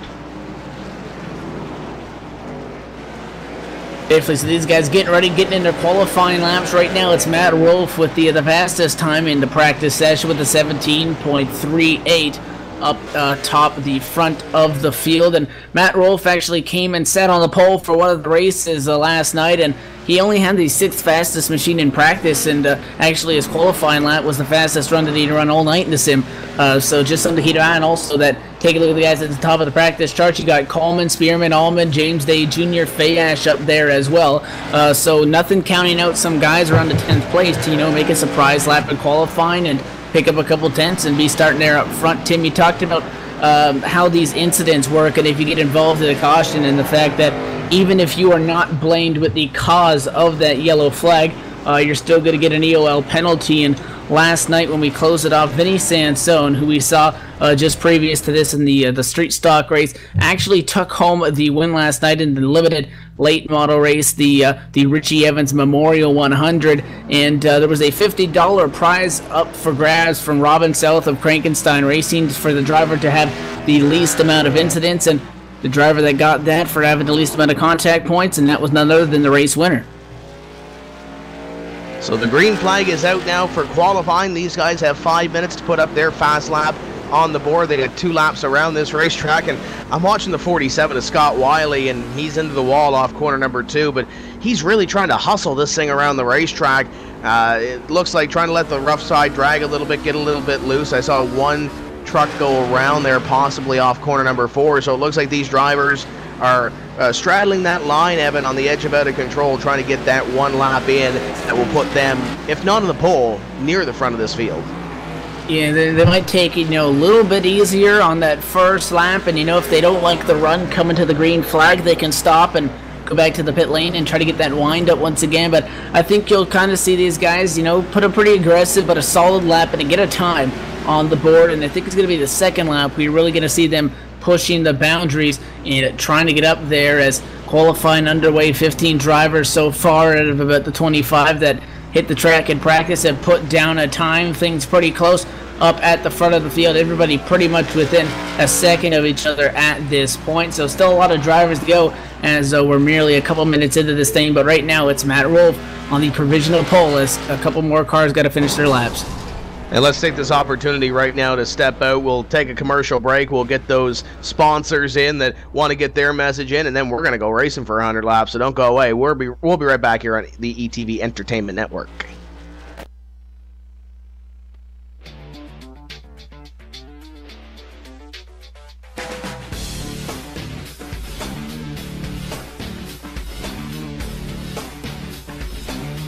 Inside SimRacing.tv, the fastest show on the internet. Sim racing news and reviews since 2007, with new shows every week.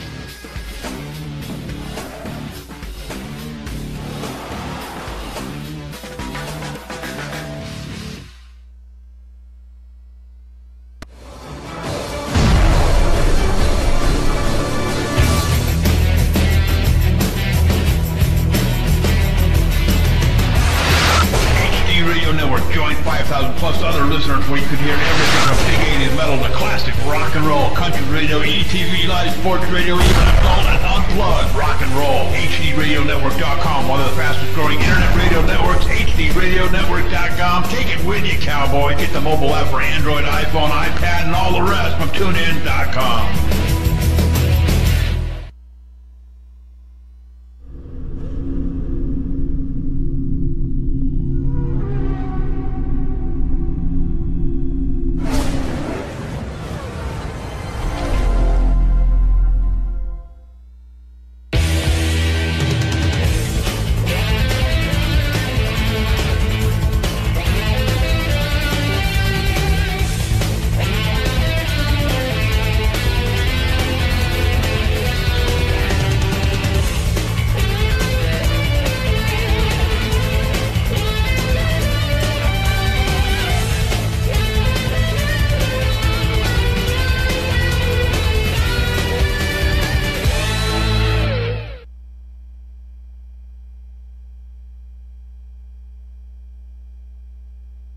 Welcome back to the new Smyrna Speedway, as these drivers just wrapping up the session. About a minute left for these drivers to get in their times for the Super Truck feature on the online World Series of Stock Car Racing Night 8, final evening of racing for this Week 13 event.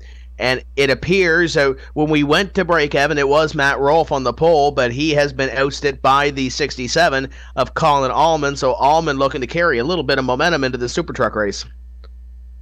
Yeah, again, a little bit of a surprise. He had the fourth fastest time of the practice session, so a solid machine, but jumping up, and as it looks right now, is mere seconds remaining in the practice session, unless somebody really pulls something out here with a late qualifying entry. It looks like he's going to get it, and he beat Rolfe by about 11 hundredths, or rather 11 thousandths of a second for that pole position in the 67. So it looks like Allman will take away the pole, and actually fairly quick times. I believe top 6 or so are under the 17.5 bracket, and that will do it for qualifying. So let's go down the starting grid so we can get everybody in here. It's Colin Allman on the front row. He's going to share it with the 91 of Matt Rolfe. Second row going to be on the inside, Chad Coleman and Eric Eisenbeck on the outside in fourth. We'll see Scott Howell and Landon Siaka. There's that 21 car that had a strong run the last race. We'll see what he can do from 6th. Bay Ash, the 157, going to be starting in 7th, 8th position, David Lamb. And completing your top 10, it's going to be the 98 of James Day Jr., and to the outside, the 8 of Adam Gilliland, trying to redeem himself from the last street stock race. Ronald Williams of the 07, going to be starting in the 11th position, 12th, the 14, Mr. Excitement, TJ Graves. We got Joe Quinn rolling off the 90 from position 13 to the outside, going to be Jason Miller. The 80 of Ironman Vinny Sansone in 15th, 16th position, the 9 of Craig McDonald. We got Ryan Borges from position number 17. That's Bradley Havert in the 00, rolling off from 18th. Joe Annunziata in the 96, starting 19th. 20th, the 84 of Stephen Matthews. Ty Spearman rolling off from 21st to the outside, the 17. There's a name I haven't heard in a very long time. That's Brandon Bookberger. Daniel Muse in the 88, starting 23rd. 24th, the 93 of Kyle Young. Scott Wiley rolls off the 47 from 25th, and 26th is David Cassidy. Taking up the back 2 times and not taking a time actually at the 126 of Forrest Gregg and George Tolsma in the 5 machine, 27th and 28th. And George Tolsma, one of those drivers that didn't have a set of brakes in the street stock, so hopefully they equipped the truck with maybe some Ray Bestis brakes before they roll off here for the 100 lap main event to close off the online World Series of Stock Car Racing for the Super Truck class. If you're just joining us, welcome to the ETV Entertainment Network. I'm Tim Terry, Evan Pasoko along with me. We are going to go 100 laps in the super late model class, which is the late model with an open setup, in a few moments time as these trucks get ready to roll off. And here comes the first Racing Ford Mustang pace car, and in tow it will bring 28 trucks getting ready to go green. It's going to be the 67 machine on pole position. He is going to opt to take, it's looking like the inside lane. They have 2 circuits around before we do come to take the green flag. So, Tim, we get 100 laps going to be on the board for this evening's event. This is the middle portion of tonight's broadcast, brought to you in part with Double Clutch and ETV Motorsports Live at the first annual online World Series of Stock Car Racing. 67 of Colin Allman going to be on pole position for the Super Trucks this evening, and he's going to opt to take the inside lane. So 91 of Matt Rolfe going to go up top. That is your front row as we pace at a turn number 2, coming to the green flag this time by. Going to get this thing kicked off. And we'll see how quick the action gets kicked off. And we saw a lot of cautions in that street stock race, and it looks like somebody just got jacked up on the pace lap back there. Not sure who that was, but that was around mid-pack. A little bit of damage to some of those guys, but up in front, we're getting ready to go green. We'll try to get some numbers on those in a few moments. The 67 is gone. Colin Allman is on the hammer, and the outside line, Matt Rolfe did not get going. Enter the 6 on the inside. That's your battle for second, is Chad Coleman trying to take the spot. 6 on the inside, Coleman trying to get to the inside of the 91 of Rolfe. Rolfe on the outside, can't get it done, and actually 91 Rolfe is going to get in front of him. Caution, trouble with the 14 machine, TJ Graves into the outside fence. Yellow flag going to fly after getting collected in that, and looks like they'll wiggle by the 07 in front of him. 14 looking to the top lane, just gets cut off by the 07, goes around. 55 tries to lock it up, gets a piece of it, and the 9 machine checking up, able to avoid that, but Craig McDonald had a lot of front end damage, so I think he could have been involved in whatever went down there on the yellow flag. And it looks like as they were coming up to green, just an update on that incident, the 14 machine, TJ Graves had to check up real hard. He got damaged, so those cars were all torn up before they even came to the green flag, but the 9 really got the worst of that. So not sure what happened there as we were coming to the green flag, but obviously a huge checkup with the 8 machine in front of some of these guys, and a lot of those guys were torn up before they even got into the corner, so you got to think maybe they had a little bit of damage. So a quick yellow at New Smyrna. Yeah, you look at that stack up there on the back straightaway before we went green. Those guys just catching up to the field. And the 14, I don't think he anticipated the 8 truck in front of him to slow down as much, and he stomped on the brakes. And the 55 stomped on the brakes, which was called the 14 truck. And the 9 to Craig McDonald didn't have any brakes, which doesn't surprise me. And he got into the back of the 55 car, and that's going to shorten him up a little bit as well. And that pickup is going to look more like maybe a compact for the 55 as he pulls away from pit road with a lot of rear end damage to that race truck. The 67 was lightning quick on that initial start of the race, Evan, but on the outside, the 91 and Matt Rolfe just did not get going. And now we'll have to see if the 91 truck can maybe redeem himself here, because he is going to have the ability to start on the opposite side of the 67, wherever he decides to restart this one. But Chad Coleman was really quick on that restart, or that start of the race, and the six looked pretty sporty there. Yeah, definitely looking solid. He couldn't get it done on the inside lane, so you got to think again, these things taking up a lot more room than the street stocks. How the inside versus the outside lane is going to work in this thing, and the 91 of Rolf was able to hang on to it on the outside lane, given the 6 of Coleman kind of had to rush in there and wasn't able to really set up for that pass. So he's going to be again restarting in third. So no difference in this restart order within the top 4. Scott Howell, however, in the 22 machine, who did start in 5th, now finds himself in 23rd after he hit the pit lane. So other than that, top 4 are going to remain the same. Ullman, P1, Rolf, P2, Coleman in 3rd, and Eisen back in 4th. And it appears that we have 2 drivers that are 1 or more laps down. TJ Graves has scored his 1 lap down. Craig McDonald is out of the race. 2 laps down, now 3 laps out of the pace of the leader. We have the field doubled up. Looks like the 67 is going to start from the inside line. The 91 of Matt Rolfe going to take that outside groove, and we'll see if the 91 can keep up with the 67 on this restart. We will complete the 7th lap this time by, and we'll have 93 laps remaining, working the completion of our first caution in the Super Truck feature on the online World Series of Stock Car Racing. Pace car in, 67 in control, green flag flies, and he goes a little bit better start on the outside for the 91 that time, as they'll go toe-to-toe down to the corner. 157 gets all crossways, and he is into the fence. No caution yet. He's up in front of a bunch of these guys. A ton of cars gonna pile into that after Andrew Fayash finding trouble, but no yellow flag is going to be thrown from the sim. A bunch of cars torn up in 1 and 2. Leaders still going to continue at full throttle as they come through 1 and 2. The track has been clear, but there are some slow, torn up race trucks in front of them that they're going to have to negotiate now in 3 and 4 as the 67 machine is going to come up behind lap traffic. Race leader Ullman, as that lap car is in the middle of the track, it's going to go on the bottom, and now the 67 is being held up, and now here comes Chad Coleman making a run. The Tolsma machine will go 1 lap down as these guys are going at 21 at position number 4, I believe that is, trying to rim ride the outside line. That's Landon Siaka, and he will move up to position number 3 around Matt Rolfe, and now the 98 from 5th. That's James Day trying to make something happen as Rolfe has found the inside line on the 21 once again as they go toe-to-toe for the spot. 98 now looking around the 91 for position number 4 as Allman has gone by about 2 lengths as they put a lap on the 23 truck. Chad Coleman and Landon Siaka goes close to that lap truck. Yeah, nearly got into him. Now yellow flag gonna fly. More trouble on the racetrack right in front of our leaders. The 07 of Ronald Williams gonna go around, and that looking like a self-spin as he tried to make a pass on the 22 of Scott Howell and just drove it in too hard into the corner and lost that machine. So the 07 Ronald Williams around. So it's not going to be the 5-car pileup that brings out the yellow. A single car spin in 3 and 4 going to put us under the 2nd yellow flag of the night.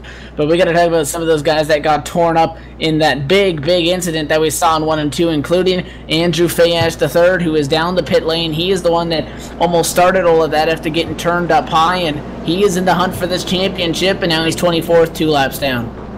Yeah, it appears that 157, from what I saw to the corner of my eye, just may have lost control of that truck going into corner number 1, and he bought the farm, and a lot of guys took a little piece of real estate when he made that purchase, as the 157 sits in position number 24, as you mentioned, 2 laps down right now off the pace. And I'm not sure about that 07 of Ronald Williams. He may get a call from Maytag for a sponsorship because he's been through more spin cycles this evening than anybody else has in our first 2 races between the street stocks and the super trucks, as these guys get ready to go back to green flag racing. You mentioned Double Clutch.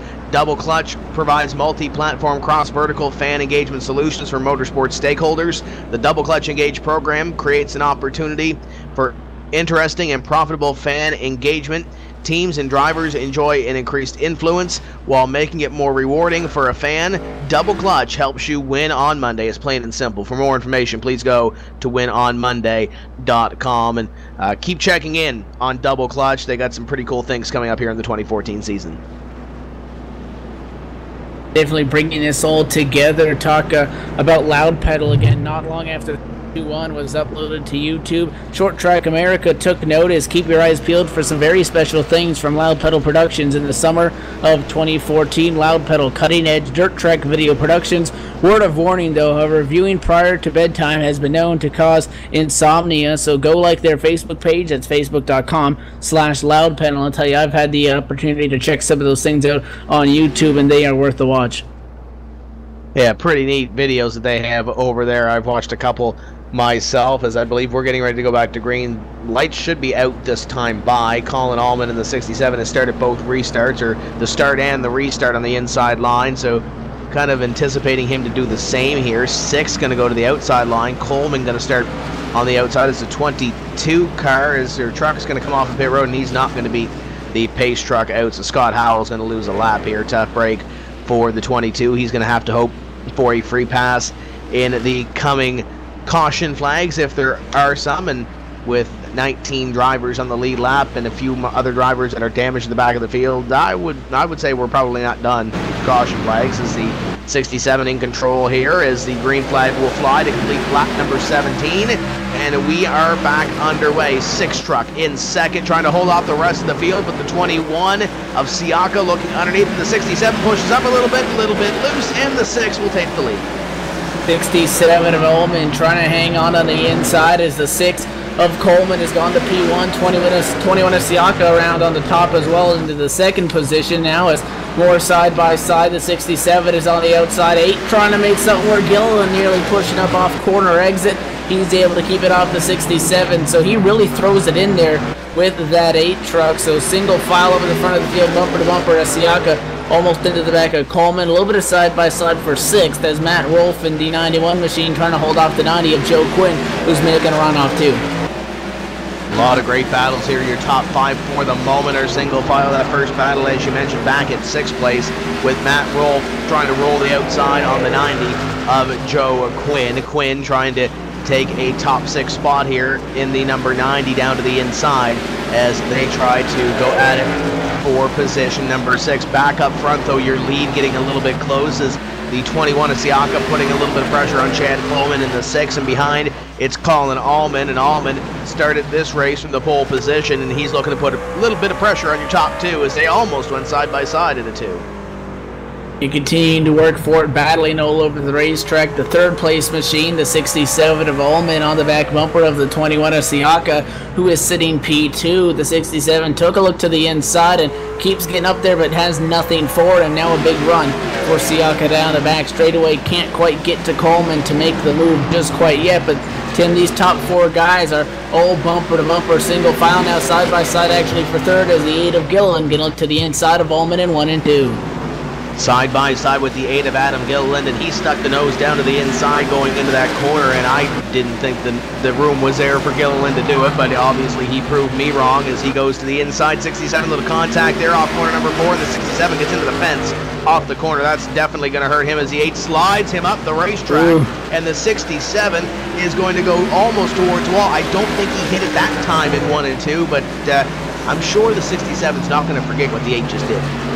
No, it'll be interesting if they get back up to each other. The 98 of James Day is in between them as they run right now, and Adam Gilliland just pretty much moved man out of the way. Side by side up front now for the lead spot. Siak on the inside in 1 and 2. Can't get it done. Pulls back in line, and now the 8 of Adam Gilliland continuing his forte to the front of the field is on the inside of the 21 for 2nd. Almost pushes up and makes more contact with him as well. So Adam Gilliland in the 8 machine is not afraid to be making contact up front.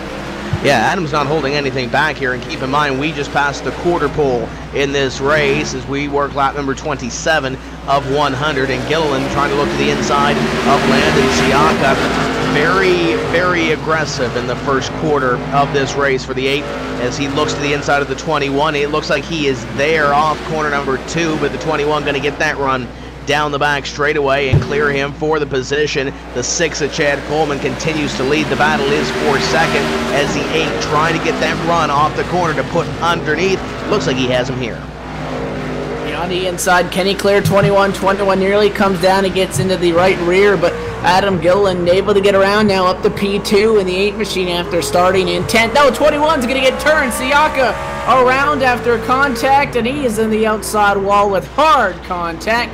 Yellow flag back out as Landon Siaka get a go to the back after strong damage, and the 98 saw an opening and drove in there when it may or may not have been available, and evidently going to take the 21 out in the corner. 87, or rather 67 of Colin Allman going to get some damage from that as well, so he may also have to be sent to the back of the pack as he goes down the pit lane to service his machine.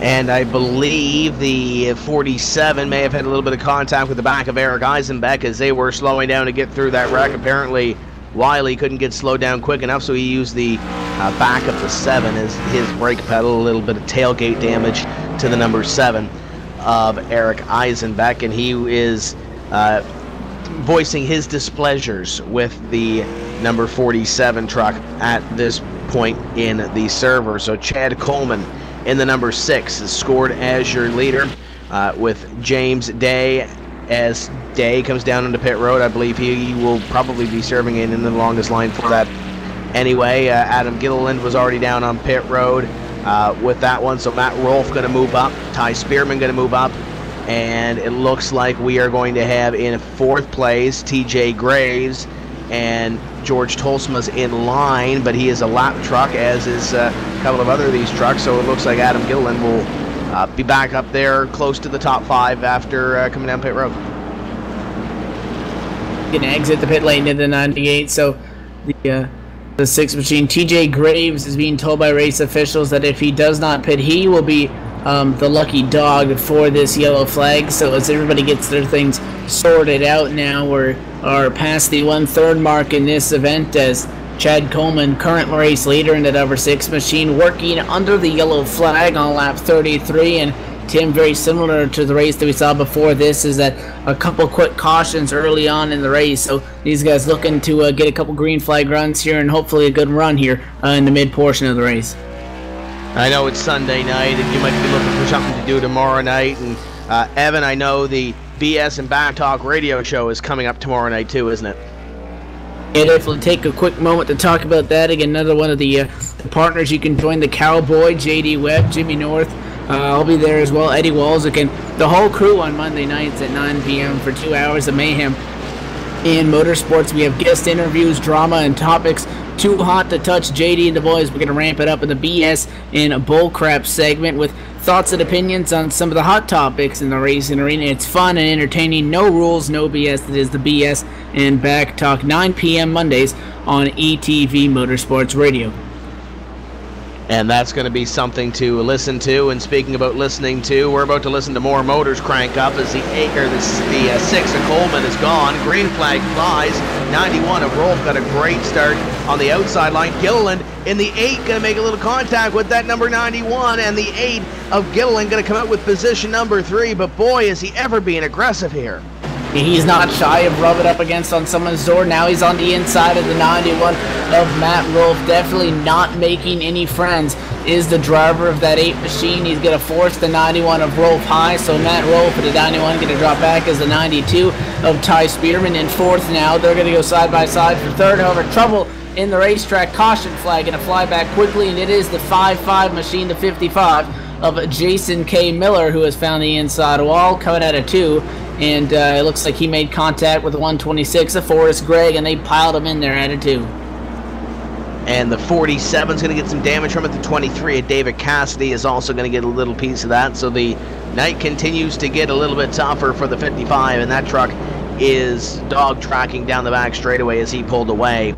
That's Jason Miller, and he was one of those drivers that was involved on the pace lap. Those guys trying to figure out where they wanted to go on the back straightaway, and that's where the night started to go downhill for the 55. It's Chad Coleman leading this race. Adam Gilliland in 2nd now. Matt Rolfe in 3rd. Ty Spearman, Joe Quinn, the last time by the stripe, they were scored as your top 5. Vinny Sansone in 6th. Brandon Bookberger moving up to position number 7.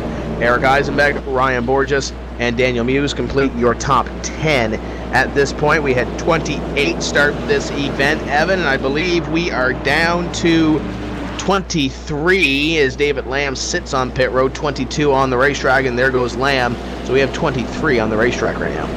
Only 18 of them remaining on the lead lap. I'll tell you, the executive producer is getting a workout this evening. JD's back up here in the broadcast booth on that third mic. Climbing up and down these damn stairs. I tell you what, Cowboy, it's been a hell of a night. Love the short track racing stuff. Just wanted to give a shout out to the crew that's handling this whole thing. Eddie Walzik and and all the guys. Jennifer Walzik, Eric Crossan, heavily involved in this whole thing. I'll tell you what, the Double Clutch outfit is really pulling something out of the hat here all week long with this World Series of Stock Car Racing. Also want to throw a shout out to Phil Foltz. He's down there complaining because we haven't mentioned his name on the air all night. Phil Foltz, he's the CEO and director of the HD Radio Network. I'll tell you what, Cowboy, if you need an internet radio station, something to listen to while you're at work, you want to catch at hdradionetwork.com and pick your station. And they also, of course, support the ETV Motorsports Radio, and like Evan was talking about, the BS's Back Talk Radio Show. Looking forward to that one tomorrow night. But hey, boys, fantastic racing here tonight. I'm going to go back downstairs, get me a cold one, some popcorn, and sit back and watch the rest of these races. You might have to get some of that popcorn up here, too, because I think this one's going to get exciting with 60 laps to go. Chad Coleman and Adam Gilliland, two drivers that Chad used to be in the NASCAR iRacing.com Series World Championship, retired from the top series last season. Adam Gilliland will embark on his next chapter in that series coming up on February 25th. He'll look to take the victory here and try to walk away with the Super Truck victory on the final night of the online World Series of Stock Car Racing. Coleman has elected the inside with the restart, so we'll see where that gets him here. Pace car is in and Coleman is gone. Green flag flies. The 6, or check that, the 8 of Adam Gilliland on the outside elects to roll the top into corner number 1 and 2, and looks like he's not going to get it done. Coleman to the point. And Chad Coleman, sole position of the number 1 spot as the 8 of Gilliland now sits in second, tries to get there out of 4, can't get it done this lap, but definitely on the back bumper of your race leader. Is single filed up pretty quickly, a little bit of side-by-side in contact with the 8th place car. P8 is the 7 of Eric Eisenbeck, and him and the 80 of Eddie Sansone traded some paint, so now the 7 of Eisenbeck can move up to P7 as the 80 of Sansone has company with the 24 of Ryan Borges. Borges going to slide up, get a little bit loose out of the corner, and unable to continue to battle for that. Is now more side-by-side in front of them. The 91 of Matt Rolfe finds himself on the inside of a couple battles, but that's going to single file out. New leader Adam Gilliland in the 8 makes his way on the inside of Chad Coleman. Coleman will fall back to position number 2, and Gilliland will begin to maybe pull away a little bit there. It looked like the 6 may have had a little bit of a better 1 and 2, but he comes out of the corner and Gilliland gets that better exit and drives off from the number 6 by about a truck length or 2. Battle for third heating up. Ty Spearman in 92, Joe Quinn in 90 as they go toe-to-toe in corner number 1. The 90 of Quinn trying to take position number 3 as they drag race down the back straightaway and in to corner number 3. It looks like the 90 will take position number 3. Joe Quinn going to get the advantage over that, so Ty Spearman in the 92 machine going to drop back to 4th as Gilliland up at the front of the field. Going to open up now a 0.6 of a second lead over Coleman in P2, and the 8 trying to run away with it. Side-by-side battle for 5th as the 17 of Brandon Butchberger on the inside lane trying to get around Matt Rolfe. He's going to do it, slide up in front of him at a corner number 4. Contact as the 91 of Rolfe gets into the back of Butchberger right in front of him, now side by side behind them with the 7 of Eric Eisenbeck. Tried to get to the inside, 67 of Colin Allman with a crossover now into the bottom of Rolfe in 3 and 4. Great move by Allman to put himself up 1 position, and it looks like the 7 of Eric Eisenbeck is going to try to pick up the bones as well, as the 91 was in position number 7. He's going to be in position number 8 here as the 7 makes the move past. And now James Day Jr. coming back into the picture in the 98, and that's about position number 8 for the 91 as they almost make contact coming off of corner number 4, and it seems like the 91 can't roll the top successfully because the only place he's rolling is to the back of this field. Battle heating up for P2. Joe Quinn at a 90 machine trying to take a look at the inside of the 6 of Coleman's going to throw it into 1. 6 almost shuts the door, near contact now. Side by side, threw it off the corner of the 90 machine to Joe Quinn, continuing his run to the front of the field now as he's inside, and Chad Coleman in the 6 going to wave him on by and maybe come back and try for a crossover at a 4. Can't get it done, so Joe Quinn now up to P2 as he is now 2 seconds behind. However, Adam Gilliland, race leader, who has started to check out from these guys. Quick spin by Colin Allman. He gets going again. We stay green. He's now underneath Andrew Fayash, the third. And that is at position number, Fayash is 20th right now. He is 3 laps down, but it's the 67 underneath him. Gilliland is checked out by 2 seconds. The battle for second continues to rage on as they come up on some lap traffic. Tolsma is up in the wall. The 26 is underneath him as they continue to go at it, and these guys trying to get out of each other's way, it looks like, for some of these lap trucks. Yeah, Allman having some trouble after being helped around by the 7 of Eric Eisenbeck, so I'd keep an eye on those two guys if they get anywhere near each other. The 17 of Butchberger going to lose another spot as the 98 of James Day going to get around him, so James Day Jr. now moving up into the number 5 position as the 17 of Butchberger going to drop back. Single file everywhere else throughout the top 10 at least. The wiggle by the 96 of Joe Nunziata, who is at 12th position, is going to allow the lap machine of the 157 of Fayash to get around him. So no real battles for position on the racetrack. A little bit of a challenge for third as the 6 of Chad Coleman's slip continues as he has the 92 of Ty Spearman not far back off his bumper. Yeah, I'm not sure what's happening to the 6 of Chad Coleman, but he is going backwards as opposed to forward as the 92 is going to back off a little bit, and that would indicate that we have a caution flag out in the speedway, so that big lead that Adam Gilliland has, that's all gone. Yeah, the 2.5 seconds or so that he had worked up is going to go away, and going to try to find the cause of this yellow, and not too sure what it's going to come out for, but nonetheless, under the yellow flag. So again, the lead that Gilliland had worked up after checking out as the Chad Coleman in the 6 continued to struggle and slowly slide back is going to come to an end as all the leaders down to pit lane. Gilliland, Quinn, Coleman, Spearman, and Excedrin going to come down the pit lane. So let's see if the 8 of Gilliland is going to leave the pit lane as your leader. Comes down, the right side is going to go up on his machine. Left side is going to go up as well. So 4 tires and fuel for Adam Gilliland. He's going to enter as your race leader. Coming off the pit lane, he's going to do so as well. So a solid stop. Going to keep that 8 machine, and he is the first machine coming off the pit lane. And Brandon Buchberger stayed out of the racetrack, so he will be your leader when we return to Green Flag Racing in just a few moments' time. Go away, we'll be right back.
Brandon Buchberger stays out in the racetrack on old tires. Adam Gilliland on the outside with 4 fresh tires.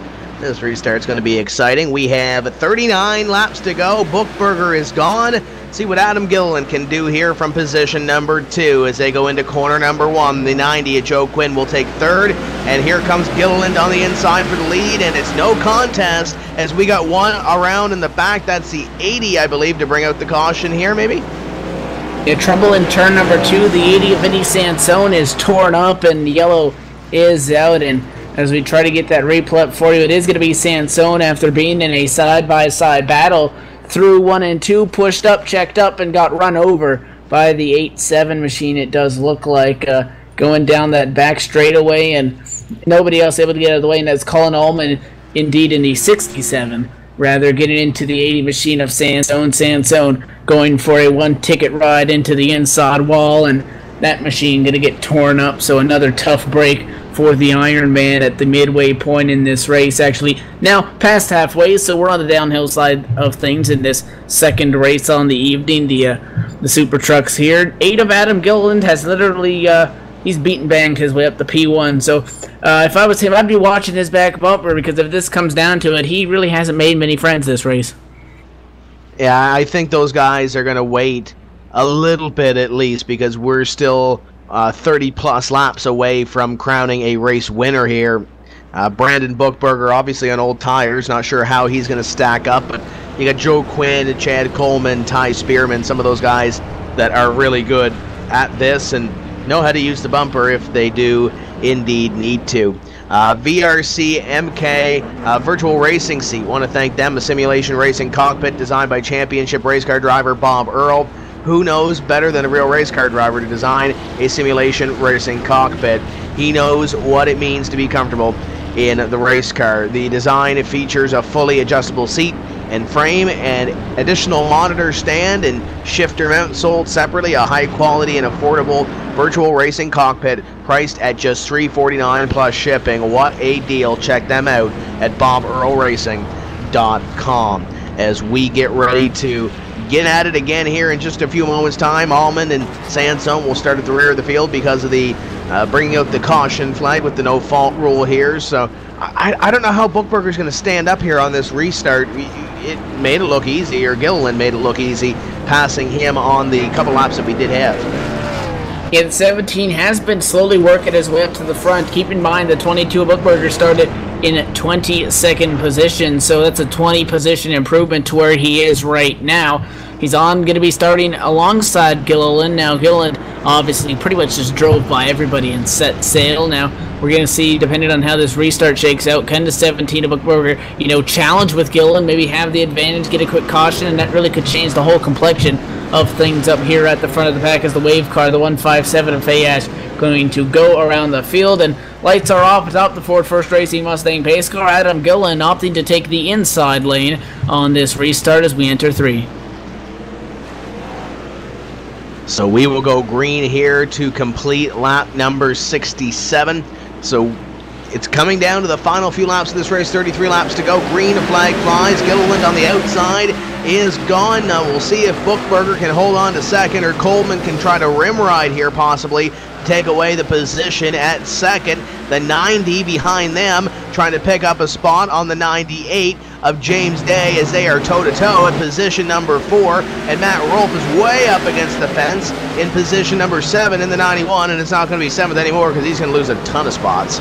Now they're going at it for second. 17, Machina Buchberger going to lose it as the 6th of Chad Coleman gets around him, and now more company. The naughty of Joe Quinn going to get around 17, dropping like a stone in this opening lap after the green flag back out at the New Smyrna Speedway. 92 now of Ty Spearman to his inside. 17 of Brandon Buchberger can't keep it down, can't hold it down, and is able to find a spot in line in front of the 98 of James Day Jr. However, 17 pushes back up, and 98 going to go around him as well. So big problems for Brandon Buchberger, just can't stick with these guys. And now sideways into 1, he's going to lose it out into the outside wall. Yellow flag back out, and in a strange spin as Buchberger dropped like a stone through the field, is going to spin going into turn number 1. A very strange incident, and we're back under yellow. And we will be going green with less than 30 laps to go, and tough break for Brandon Buchberger. I'm sure he'll come down and try to get that thing straightened out, or at least as straight as it can be when he comes down to the attention of his crew. One thing I was about to mention, Chad Coleman back up to position number 2 now. If we did get a little bit of a green flag run, I'm interested to see if he would have fallen off a little bit like he did on a couple of the green flag runs that we had before, but looks like here in position number 2, if you're Coleman, you've got 28 laps to go now. You're probably going to have closer to 25 when we go green. How hard do you push Adam Gilliland on this restart to maybe try to throw him off his game? Yeah, they're going to have to really consider anything at this point because, I mean, that 8 up front really just checked out and nobody had anything for him.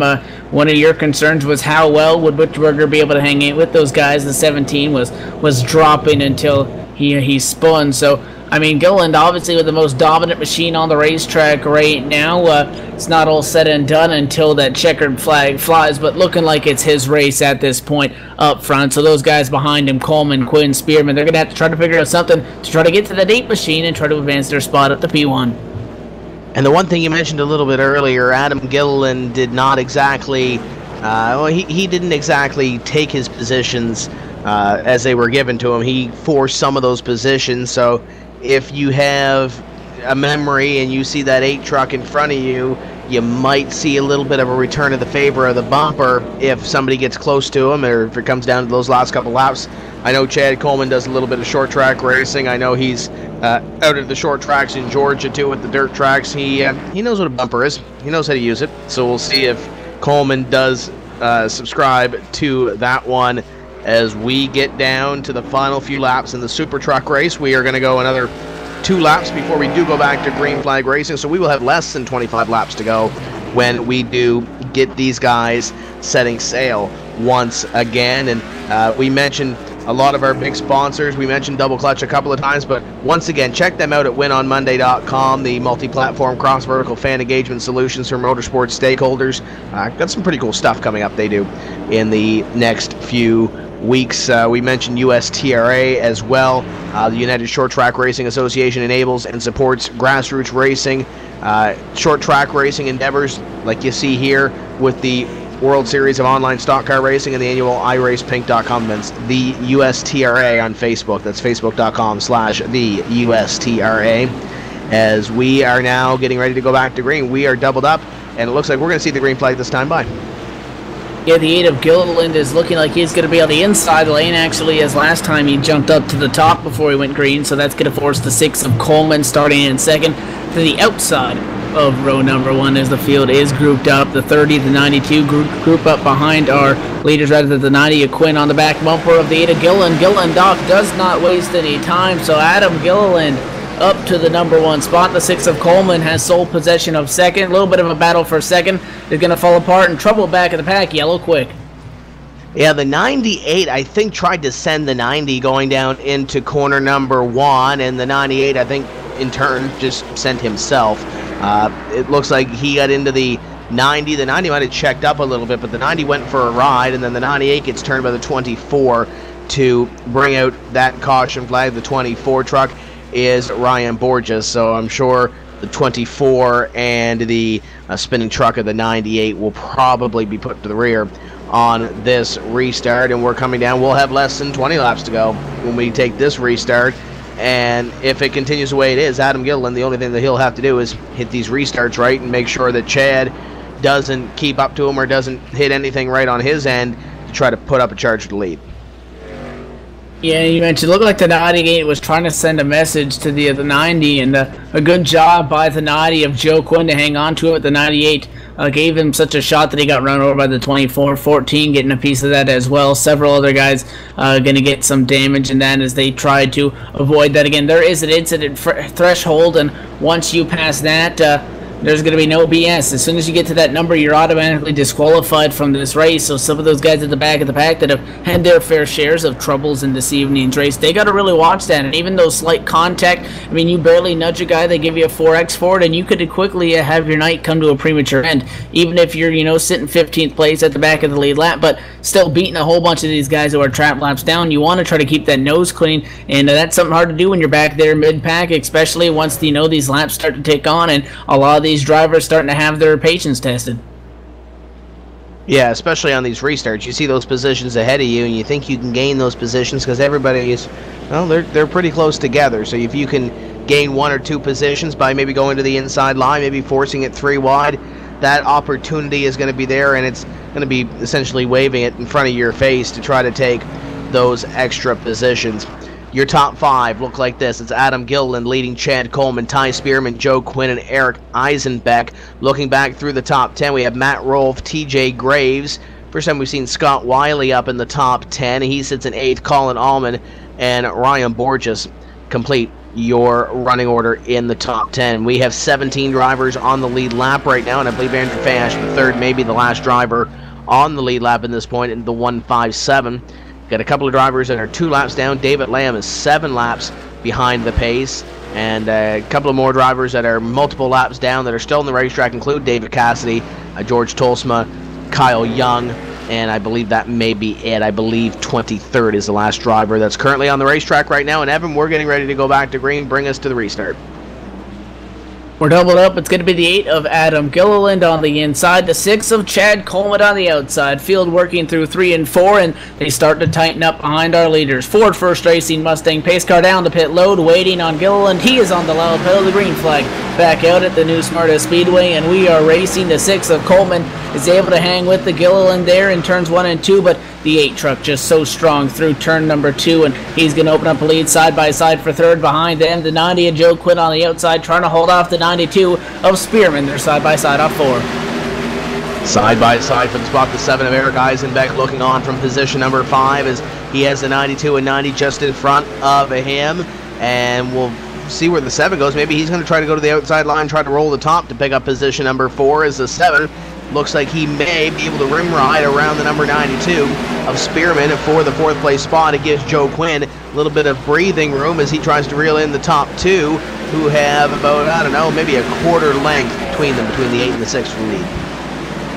Adam Gilliland was just so strong there. Over the 6 of Coleman's not really falling over. He's not rolling over on this one. He's sitting P2 right now, but a car length or a half now at the turn number 1 and 2. Chad Coleman trying to hang with Adam Gilliland up the front of the field, but the 8 truck just so strong, slowly edging away now. Trouble caution bag back out. 96 machine gonna have trouble in turn number 2. 22 is in it as well. That's Scott Howell.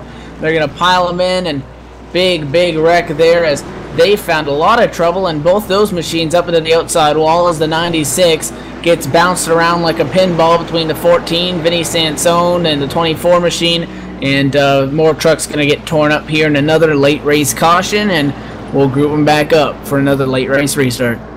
Yeah, it looks like the 96 just sailed her on in a little too deep and got into the 14 a little bit, lost control. 24 and 80 had a little contact there, I do believe, with the 96. 22 is going to get little piece of the 96 as well, so there's not a whole lot of guys, I don't think, that hit the 96 back there that were around that little pack. Let's take the opportunity right now to step away and pay some bills. We'll be back with the restart here in just a few moments' time.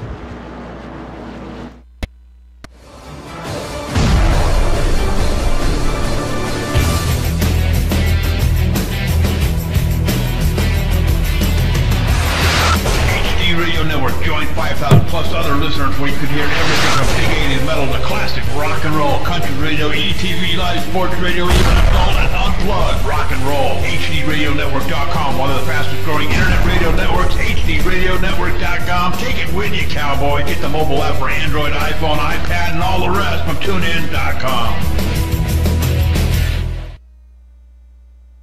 Green Sally up, Green Sally down. Last done start, gotta tell the ground. Green Sally up, Green Sally down. Last done start, gotta tell the ground. Green Sally up, Green Sally down. Last done start, gotta tell the ground. Green Sally up, Green Sally down. Last done start, gotta tell the ground. Green Sally up, Green Sally down. Last done start, gotta tell the ground. Green Sally up, Green Sally down. Last done start, gotta tell the ground. Green Sally up, Green Sally down. Last done start, gotta tell the ground. Green Sally up, Green Sally down. Last done start, gotta tell the ground. Oh, Miss Lucy dead and gone, left me here to weep and moan.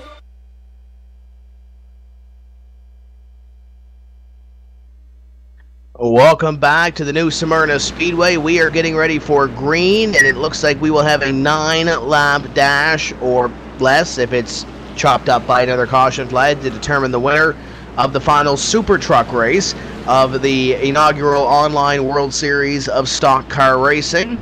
The first racing Ford Mustang pace car lights are out atop that pace car, and we will go green this time by with 9 laps to run with Adam Gilliland and Chad Coleman sharing the front row. Gilliland has elected to start on the inside line. Green flag set to fly from the hand of the starter, and Gilliland is gone. Coleman, what does he do? Does he go to the inside here? He put pressure on the 8 on the last run. How much pressure does he put on here as everybody behind tries to funnel through corners number 1 and 2? Inside of 10 laps to go, the 6 machine of Coleman, a couple of truck lengths off the back bumper. The battle is for third as the 90 of Joe Quinn to the inside of the 7 of Eisenbeck. It's going to be Eisenbeck barely this time by the stripe, but door to door through 1 and 2. The 6 of Coleman not dropping off Gilliland. Another caution, trouble back in the back of the pack. The 88 machine is going to go around. He's in the inside wall along with the 47 of Scott Wiley. Both those machines going to find the inside wall after contact between the 98 and the 47 car going into turn number 1, and both those guys going to have some trouble. Yeah, the 47 truck of Scott Wiley looks like he got underneath there and couldn't keep it down, and just he sent that 98, and then the 98 got sent on a rod of his own. So that's not a very good look there. Now the 47 getting into the corner and sees the 98 come down, and a little bit of a twitch of that steering wheel to the right-hand side and back to the left, and they're both going to end up in the fence, and a hard break. 98 with a little bit of a connection issue goes flying back. 88 gets a piece of it as well, but incidental or not contact with the 47 going into turn number 1 as they all end up in the fence. So we know one thing, this will be the final restart of this race coming up here. Whether it's the last caution flag that we've seen, it might not be, because we are 5 laps to go right here. Will likely be 3 laps to go or so when we see the green flag fly. So I don't think we're done here with the excitement. We'll see if Chad Coleman can hold on. But the one thing I'm looking at right now is Eric Eisenbeck is going to start in position number 3. He got that spot away from Joe Quinn. He's going to start on the inside of Coleman. Eric Eisenbeck is known to be an aggressive driver and known to be a very excitable driver in these final closing laps. So I don't think we're done yet. I think the 7 might have something for Adam Gilliland, but then again, you want to talk about a driver that can get excited. We saw it in the early laps of this race as he tried to get to the front of the field. We might have a little bit of a battle on our hands, and then you got the cool veteran on the outside of Chad Coleman. Yeah, Gilliland up at the front of the pack of the 8 has just been so strong since he got to the front of these guys, and it's going to come down to the restart. Chad Coleman has not been able to keep it side by side with Gilliland once they get to the corner, and we talked a little bit earlier about the lack of friends that Adam Gilliland has made getting up to the front of this, and I mean, you got to take a look at this, and if they're going to use the bumper, if they're going to have to make that aggressive move, this is where it's going to be. So it's really make or break. As long as Adam Gilliland, I think, nails this restart and gets out so that they are not within striking distance of that left rear, I think he's going to walk away winner tonight. But if he spins the tires, if he makes one small mistake here, then that's all out the window.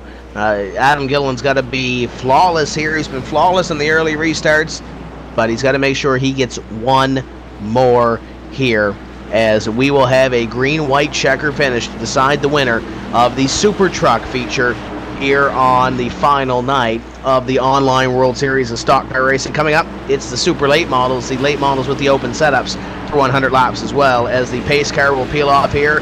And here comes the 8 of Adam Gilliland. Can he get the restart? Yes, he can, but look at the 7 of Eisenbeck pushing the 8 down the front straightaway. He's on his back bumper into the corner, gets loose, gets into the 6, Chad Coleman into the fence. Can they hang on? He's going to come down in front of traffic. They're all pointed the right direction for now, but it's all the 8 of Adam Gilliland at a turn number 4, coming to the white flag. Here comes the 90 machine of Joe Quinn within a car length. Can he get it done? Joe Quinn in the 90 is there down the back straightaway. Does he pitch it into 3 and 4 and try to make something happen? He does not. The 8 of Adam Gilliland looks good at a corner number 4, and the checker flag will be up for the 8 of Adam Gilliland. And Joe Quinn, Ty Spearman, your top 3. And Eisenbeck in the 7, he may have hit the incident threshold there, the incident point threshold there on the last couple of laps there, because he gave Gilliland the business and then he disappeared from the racetrack, so he may have got popped. a bunch of those guys wrecked all the way from the back straightaway to the checkered flag there. Chad Coleman in the 6 got turned by the 91 of Matt Rolfe. They went to the inside wall, back out, collected the 84. We're still wrecking all the way through 3 and 4, and coincidentally enough, found each other again on the front straightaway, and 6 machine gets turned around and enters or rather crosses the start-finish line backwards, and they have some more contact before that's said and done. But nonetheless, the 8 of Adam Gilliland with a dominating performance in the second half of this race, and he's going to walk away as your Super Trucks finale race winner here in the main event. Yeah, looking back at that, Chad doesn't look like he was very pleased with the number 91 of Rolfe, as Rolfe got the nose there on the inside and sent the 6 car on one of them little dirt track slides, and then after that, as you mentioned, they came together again at a corner number 4, and the 91 met the wall and met the 6 truck at the same time. So that was exciting. Adam Gilliland is your winner. We'll talk to Adam Gilliland in just a few moments' time. We'll step away. We'll set up for the final feature of the evening and the final feature for the inaugural online World Series of Stock Car Racing here on the ETV Entertainment Network. Don't go away. We'll be right back.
Plus other listeners where you could hear everything from big 80s metal to classic rock and roll, country radio, ETV, live sports radio, even adult and unplugged rock and roll. HDRadioNetwork.com, one of the fastest growing internet radio networks, HDRadioNetwork.com. Take it with you, cowboy. Get the mobile app for Android, iPhone, iPad, and all the rest from TuneIn.com.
Welcome back to the new Smyrna Speedway. The Super Truck feature has just wrapped up, and a very exciting feature that was. We are getting set up for the Super Late Model, the final feature of the evening, 100 laps to be run in just a few moments' time. But Evan Pasoko, I believe, has caught up with our second feature winner of the evening. We're going to see if we can't get Adam Gilliland on the horn here.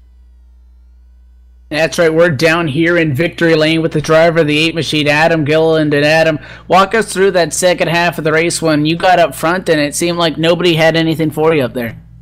Well, I started way back. I kind of botched my qualifying lap, but I was driving through the field, got up to second, and knew Chad was pretty fast, but my crew chief, Alex Chambrone, decided to make the call to come in for 4 tires, and it worked out really well. Restarted 4th and was able to get to the lead and really never looked back.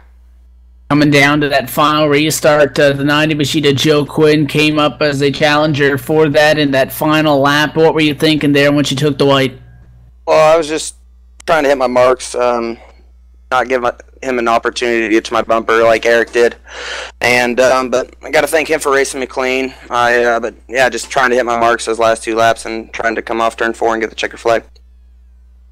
So you're going to kind of reverse what you did in the previous race in the straight stocks where you had a solid qualifying effort but ended up finishing in 13th. This race, not quite getting the qualifying that you wanted, but getting the win. So, I mean, what's your, how's the whole week been? You know, how's the experience been doing this World Series of stock car racing here online?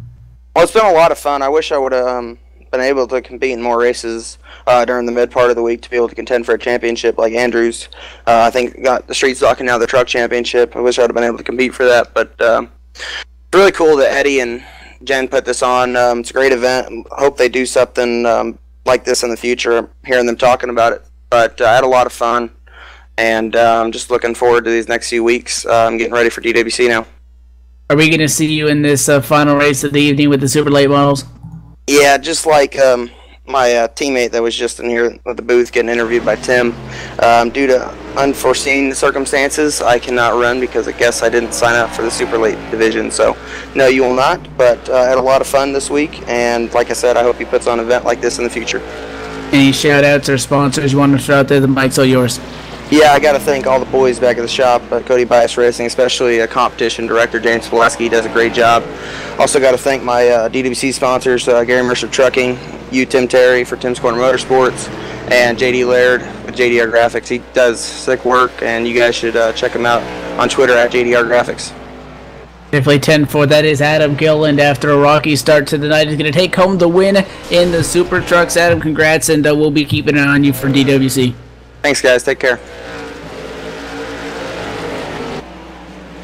So now we begin with the super late models. We have the late model stock car that comes with the iRacing service, or the iRacing service late model stock car, the Chevrolet Monte Carlo SS open setups on these race cars. So this is what you'll see for this event, and it is 100 laps, and qualifying will be underway momentarily. We see some new names in here, Evan, that we haven't seen all night long. Guys like Ray Farlow, Kevin Walker is here in the 35. Zach Brewer, we haven't seen him all night long. Brandon Wilkinson, I believe, is in here as well. I don't think we've seen Scott Bell all night. And then you got some familiar names like George Tolsma. You got Eric Eisenbeck, Craig McDonald, Steve Matthews, Vinny Sansone, Jason Miller. The list goes on and on. Andrew Fayash III is also back with us for the third race of this evening. So there's some new names, some familiar names, some names we haven't heard from a long while. And up at the top of the board, it seems to be Landon Siaka in practice at a 17.73 as the 21 car, looking to try to get a victory here before we close off this final night of the online World Series of Stock Car Racing. You mentioned the final night. This is the final feature race of, again, this first annual online World Series of Stock Car Racing, and a great job by Eddie and all their crew at Double Clutch to bring this to us again. These guys have been racing for what is a week now in tonight's race, and to close it off here, we're looking for these guys to put on a show. And again, we'll talk once more about Double Clutch, providing multi-platform cross-vertical fan engagement solutions for motorsport stakeholders. The Double Clutch Engage program creates opportunities for interesting and profitable fan engagement. Teams and drivers enjoy an increased influence while making it more rewarding to be a fan. Double Clutch, helping you win on Monday. For more information, you can check out that program, www.winonmonday.com, and see what Double Clutch is all about. Final couple of of practice laps being turned here. Final couple of drivers making their way into the speedway, and then we'll be going qualifying for the final feature of this evening. We had 2 100-lap features prior to. We had the Street Stock 100, we had the Super Truck 100. Alex Chambrone and Adam Gilliland the winner in those 2 races. Neither of those guys competing in this race, so we're going to have our 3rd different winner this evening.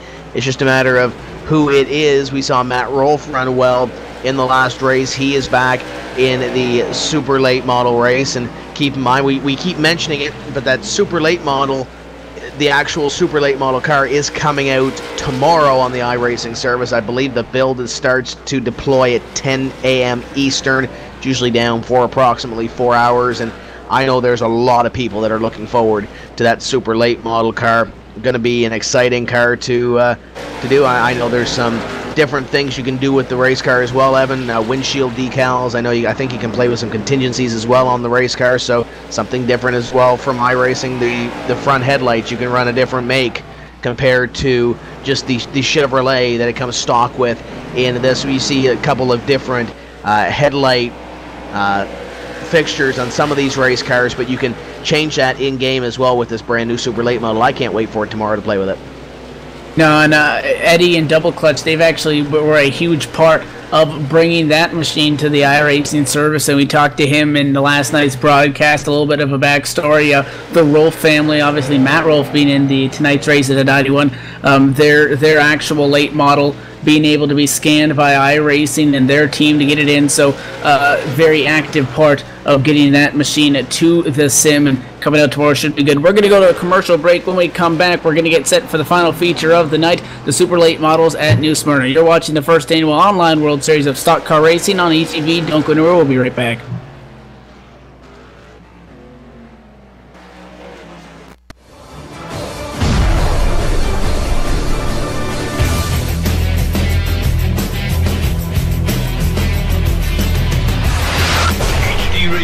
Join 5,000 plus other listeners where you can hear everything from big 80s metal to classic rock and roll, country radio, ETV, live sports radio, even adult and unplugged rock and roll. HDRadioNetwork.com, one of the fastest growing internet radio networks, HDRadioNetwork.com. Take it with you, cowboy. Get the mobile app for Android, iPhone, iPad, and all the rest from TuneIn.com.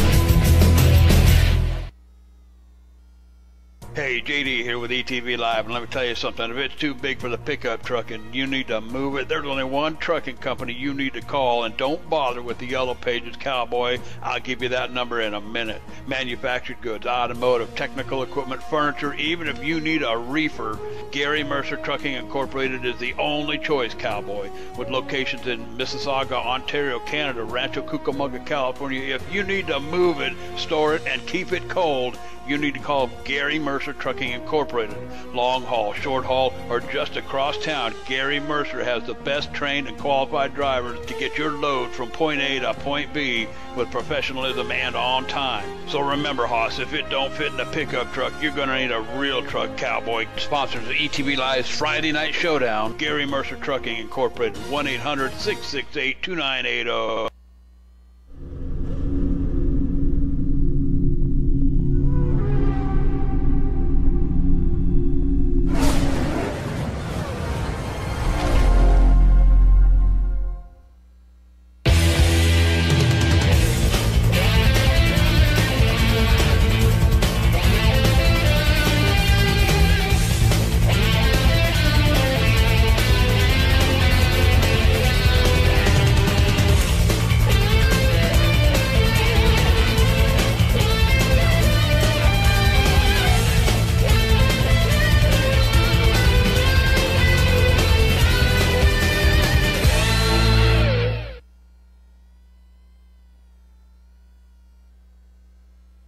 Welcome back to the New Smyrna Speedway, and this is the final event of the inaugural online World Series of Stock Car Racing, and qualifying just wrapping up here for the super late model division, the late model with the open setup for this event. And of course, many different divisions running over this last week, Evan.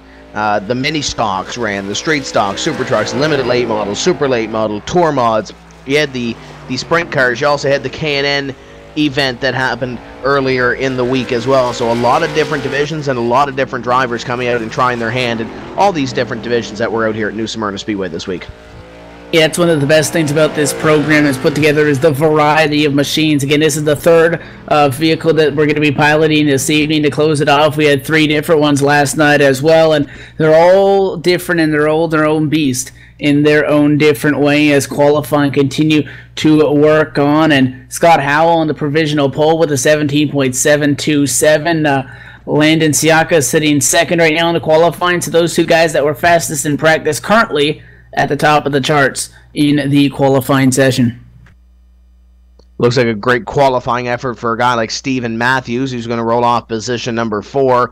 Ron Hagelin going to roll off from position number 3. So you got a couple of drivers up in front there. Ron, first time we've seen him tonight, but no stranger to the late model on the iRacing service. There's a lot of these drivers that typically run the short track proponents of this iRacing simulation, whether it's the late model or the tour mod or the SK mod. Obviously the super late model is going to be popular tomorrow when it comes out, when they do that series. There's guys that focus specifically on these short track race cars, and with this open setup, I'm sure they've had a setup from the last season that they've been tweaking on, and of course with a few races this week with this configuration, I'm sure they've been tweaking all week long too.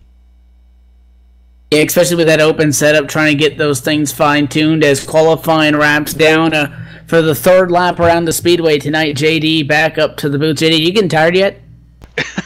I'm getting there, Cowboy. I tell you what, I got about 30 seconds to get this done. Just wanted to throw another shout out to the double clutch crew. That's going to be Jennifer Walczyk, Eddie Walczyk. I keep forgetting to mention this guy's name, Jamie Crossan. He's been a integral part of the whole deal here, along with Eric Crossan and that whole gang with double clutch. And of course, special thanks to all the broadcasters: Justin Rose, now Evan Pasoko, Tim Terry. And gosh, whoever else has been up here in the booth. It's been a week-long, a lot of fun broadcasting, these events here a couple times. And, looking forward to doing this thing again next year. Just some fantastic racing here with this World Series, online World Series of stock car racing. So back to you guys as we get ready to rumble here with the super late models. So let's have a good time and get some short track racing in.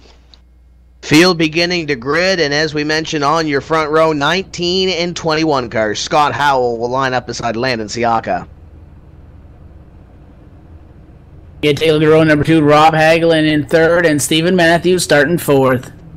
We got Ty Spearman rolling off from position number 5. He had a top 3 run in the last race that we covered. David Lamb going to be on the outside. Behind him, Matt Rolfe at the 91, starting in 7th, 8th position, belonging to the 157 of Andrew Fayash III. We got Colin Allman rolling off from position number 9, and to the outside of him, Stephen Burnett. Ray Farlow in the 32, starting 11th, 12th to 35 of Kevin Walker. We got Scott Schrader rolling off from position 13 to the outside from Waverly, Nova Scotia, the 9 of Craig McDonald. Brandon Simmons in the 3, starting 15th, and the 7 of Eric Eisenbeck, 16th. Ryan Borges in position number 17 to the outside, 31 is Zach Brewer.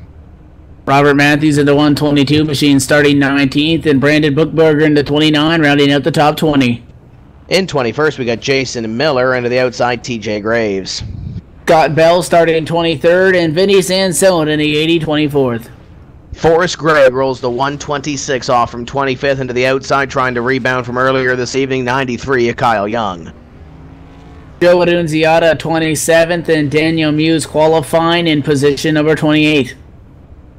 We got Brandon Wilkinson rolling off from position number 29 in 30th. It should be the Mickey Kudlicki machine, and George Tolsma will complete your field of 31 super late models getting ready to take the green flag as the 21 of Siaka and a couple of other drivers there we're still waiting for at the front of this field, but as soon as they get there, we will be going. And actually, the pace car rolls off, and Evan, my eyes might be deceiving me, but I don't see a couple of our inside row starters here. No, Scott Howell, who puts down the fastest time in qualifying, has not made it to the starting grid. So 92 machine of Ty Spearman is going to move on up, and Ron Hagelin, rather, he is having some trouble. He did not make it to the grid as well. So this is really going to shake up how their front row looks, as the race officials still trying to determine how they're going to go. Scott Howell is at the racetrack because he just put down the fastest lap in qualifying. However, it's looking like we're going to have to figure out what's going to go on here up at the front of the field, and who is going to end up where. Is the 92 of Ty Spearman, who was set to start in 5th, as the both guys in front of him, both Hagelin and Howell, mysteriously not making it to the grid. The 92 going to get bumped up to the front row. So not a bad change of events for the 92 of Spearman. He will line up on the inside of the front row. Landon Siaka on the outside. Here we go. 100 laps up on the board. Green flag flies, and the 21 of Landon Siaka gone on the outside line. And now it's the battle for second. Steve Matthews in the 84 on the outside. On the inside, it is the 92 of Ty Spearman, toe-to-toe down the back straightaway. They're good at it now. Yellow flag flies. Trouble early on in the race, and 22 machine of TJ Graves is around on the back straightaway, and that car is torn up, and it looks like the 17 gets loose and just takes him out. And the 22 machine of TJ Graves, who is sporting an ETV Motorsports Live paint scheme, going to have a lot of bad trouble here early, as his machine is going to get pretty torn up bad after the 17 of Scott Bell just could not hang on to it in the opening lap. And there's a couple of drivers that got a little bit of damage in this. Vinny Sansone is going to have a little bit of damage. And, oh, believe it or not, George Tolsma came through there and took out the right rear of the number 22. So apparently the brakes that they put on the truck did not transfer over to the late model, because they must have short track brake problems with that 5 team. That's the only thing I can think of, Evan, because he had some problems stopping in the street stock race. Looks like he's going to have some problems in this one as well. Craig McDonald has called it a night by the looks of it. Craig McDonald on pit road, and he may be done for the evening. But the change of events for Ty Spearman moves him up to second. The pole sitter, Scott Howell, did make it out. He barely... the caution flag was a blessing in disguise for him, Evan, because albeit he was supposed to start on the pole, he does start from pit road, and he comes out on the lead lap. So he will be 23rd on the grid right now. Yeah, a little bit of a break for him. He does not lose a lap, but he's being scored 21st right now in front of all those guys that got caught up in that deal. But so a little bit of a saving grace for him for sure. Again, Tolsma having continuing problems with the brakes on the 5 machine tonight. Craig McDonald doesn't want to deal with it anymore. He get caught up in that, and he just left the racetrack. He's had a long week, so Craig McDonald going to be done prematurely here at the New Smyrna Speedway, and that's one thing. After a week of getting wrecked, sometimes you're going to just have enough of it. So he's taken, he's pretty much just left the car at the track, and he's already heading back to the hotel room. He's done for this evening's race. 21 of Siaka is going to be up top of the field. The 92 machine of Ty Spearman currently sitting P2. We'll see if Siaka does take that high line when we do go back to green flag racing. He's pacing up there right now, and when we saw the first race of the evening play out, when he did have the opportunity to start on either lane for the street stock race, he started on that outside. So it looks like the 21 may very well indeed choose that outside line once again as we get ready to see the green silk once again. We'll have 6 laps completed when we go back to green with Siaka, Spearman, Matthews, Lamb, and Rolfe, your top 5. Didn't talk a whole lot about Fayash in that second race. Andrew Fayash III is running in position number 7 in the early laps of this super late model race. So we'll see if Fayash can work his way up here at all and pick up a few more positions, maybe a few more points towards a possible championship pace car. In a green flag flies. Landon Siaka gone on the outside. Spearman caught sleeping on that restart, and here comes David Lamb on the outside. That is your battle for second. They're going to be going at it down the back. The 92 is going to break away, and now it's the 84 of Stephen Matthews trying to take a look on the inside. The 26 of David Lamb on the top side by side at a quarter number 4. Give the advantage to Lamb by the stripe. He's not going to clear him, though, so Stephen Matthews going to throw it back in there side by side and 1 and 2 advantage. 84 sideways up in front of the 10. 84 into the inside wall. He's around No yellow flag is out as he's off the racing surface. They're going to scatter around him. They stay green flag racing. More contact with the 32 and the 24, but we stay in the green. Everyone's pointed the right way for now. For now, is the 6 car way up on the outside. We almost had 3 wide as Scott Schrader tries to hold on to it. He goes to the inside of Brandon Bookberger. This is about 12th or 13th place right now as a crossover there. Bookberger back to the inside line as they will go toe-to-toe once again. That is position number 12 being played out as a 29. Almost gives the bumper to the 6. And close quarter racing, you would think that this was lap, I don't know, 99. Instead, it's lap number 10 as these guys continue to work through here. And they are not holding back here in the opening stages of this thing, and that was really a scramble all over the middle of the pack, but they're able to hang on to it, and because of that, we're almost single file throughout the entire group of lead lap cars as a little bit of a side-by-side battle back in the pack starts to fall apart there. Landed Siaka up at the front of the field in the 21, as now the 29 machine is going to go around trouble, and the yellow flag going to come back out. That's going to happen at a turn number 4. So trouble finding Brandon Bookberger, and he is sideways on the front straightaway, and a couple people are going to drive on into that, and several drivers have had enough of the lack of brakes on some of these machines. The 126 just drove into Bookberger several seconds after that wreck had started, so a tough break for him, as Forrest Gregg also having trouble finding the left pedal on his machine. Yeah, you would think after racing for a full week and knowing some of these drivers, you would think that some of these drivers would find the brake pedal, but I guess in some of them that may have slipped when they got into the race car. So Landon Siaka in the number 21 car trying to hold on to this one, 14 laps into the race, and apparently the race officials have had enough of Scott Howell. Scott Howell has been shown the door this evening. Your pole sitter from this race, who started from the pits, Evan, is done for the evening. Yeah, he's going to go. Brandon Bookberger going to take his machine behind the wall. He has had enough of that. So Scott Howell in the 19 machine, you mentioned, he is being he was shown the door, and again, a lot of drivers have been talking over the radio and giving the officials a bunch of stuff. And I don't see anything in that incident that would warrant the 19 to really get removed from the server, so it must have been something to do with radio communications, because I can tell you a lot of these guys are fed up with the amount of drivers that just get piled into these wrecks seconds after, I mean a couple seconds after they're done, and it can really get annoying as a driver, not only that you got spoiled, but just adding insult to injury with those extra incident points, especially with the incident threshold in effect in this evening's race. Want to give our friends at Printworks a little bit of a plug now as well. You need shirts? We do shirts from mild to wild, specializing in automotive and motorsports designs. Check out their work on the You Win It, They Wear It shirts being awarded to the online World Series of stock car racing participants with over 19 years of experience. You can't go wrong with a Printworks design.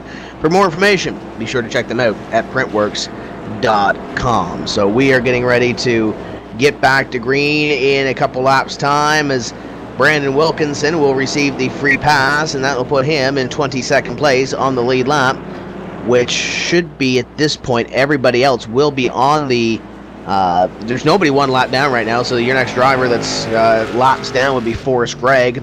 TJ Graves 2 laps down. Scott Howell is done. Obviously Brandon Bookberger is done, so we have 2 drivers that appears to be on the racetrack that are multiple laps down at this point, as we will get ready to cross them up and go green. It looks like the 21 will elect to take the outside line. That is Landon Siaka, so Siaka will try to see what he can do once again from the outside line, see if we can get a few laps green in here.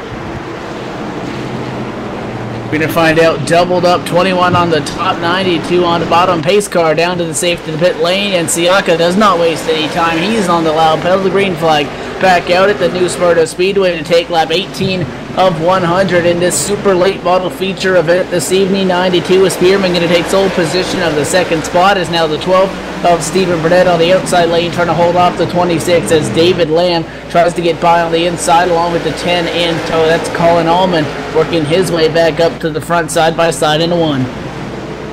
10 car trying to give a little bit of encouragement to the driver in front of him as he slides up into the 12. This is your battle for position number 4 as the number 12 on the outside of Burnett trying to hold on and trying to possibly get something going on that high side, but the number 10 of Colin Allman on the inside trying to pick up that position. That is position number 4 right now as they go toe-to-toe. Down the back straightaway, and just behind them, Matt Rolfe and Andrew Fayash the third going at it for position number 6. So some great little battles here as we work lap number 20.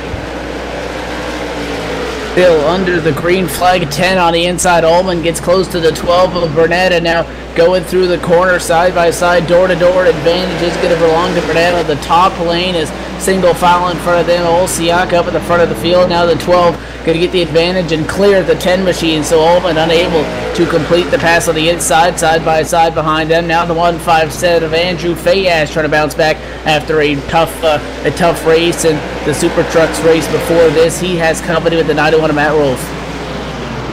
Matt Rolfe trying to take away that position at 6th place, or trying to maintain that position. Fayash rolling the outside fairly good at this point. The 35 behind them, and Eric Eisenbeck in the 7. That's Walker and Eisenbeck in position number 8, also going at it with 32 of Ray Farlow looking on from position at number 10 as these drivers, it appears that we might see some green flag racing here, as that's got a green flag look to it as the 35 and 7 nearly had a moment at position number 8. Still side by side up here for 6th. The 91 of Matt Rolfe trying to get around the 157 rather of Fayash the third. Andrew Fayash the third on the top lane trying to get it done as that battle behind them that you talked about still going at it side by side. The advantage at the line is going to go to Fayash for the number 6 position, but the 91 of Matt Rolfe is not giving up anytime soon as they've been door to door for about the last 5 laps or so and continue to do so now in 3 and 4 as the 35 Machida Walker and the 7 of Eisenbeck continue to trade paint behind them. So these 2 battles of side by side are going to make up the back half of the top 10. We saw Eric Eisenbeck in that Super Truck race give the business to Adam Gilliland, push him out of the way, and then was disqualified for what we assume to be incident points in the race. Eisenbeck nearly loses it off corner number 4. You have to believe that he is one of those aggressive drivers, and as he went side by side with the 35 for position number 8, it's now single file between those 2 drivers. You have to believe if he gets back up to the 35, something eventually will have to give. We passed the 1/4 distance in this race. We complete at lap 27 here, and side by side for 6, it continues to be Rolfe and Fayash going at it. Fayash had the spot at the line. They are still side by side, dead even, as the picture up front really hasn't changed, so we can really look at these guys. The 91 of Rolfe, these guys got to be getting tired here working side by side. The only thing that's hindering them is the fact that since they are still side by side and the side by side battle behind them has broken up, it's allowing these guys to catch up to them. So the 35 machine of Kevin Walker is going to get a little bit of a tap from the 7 of Eisenbeck as Eric Eisenbeck catches the wall at a turn number 2. He's going to have company behind him as Fayash and Rolfe continue to go side by side. To finish the point I was making, because they're still side by side, they were letting these guys catch up. The 35 of Walker is still there knocking on the doorstep, watching these guys go at it side by side as Fayash may have caught the wall that time out of 2. Can the 91 of Rolfe clear him in 3 and 4? Tries to do so, can't get it done. Andrew Fayash going to hang on the top lane, but looks like the 91 with the advantage by the stripe.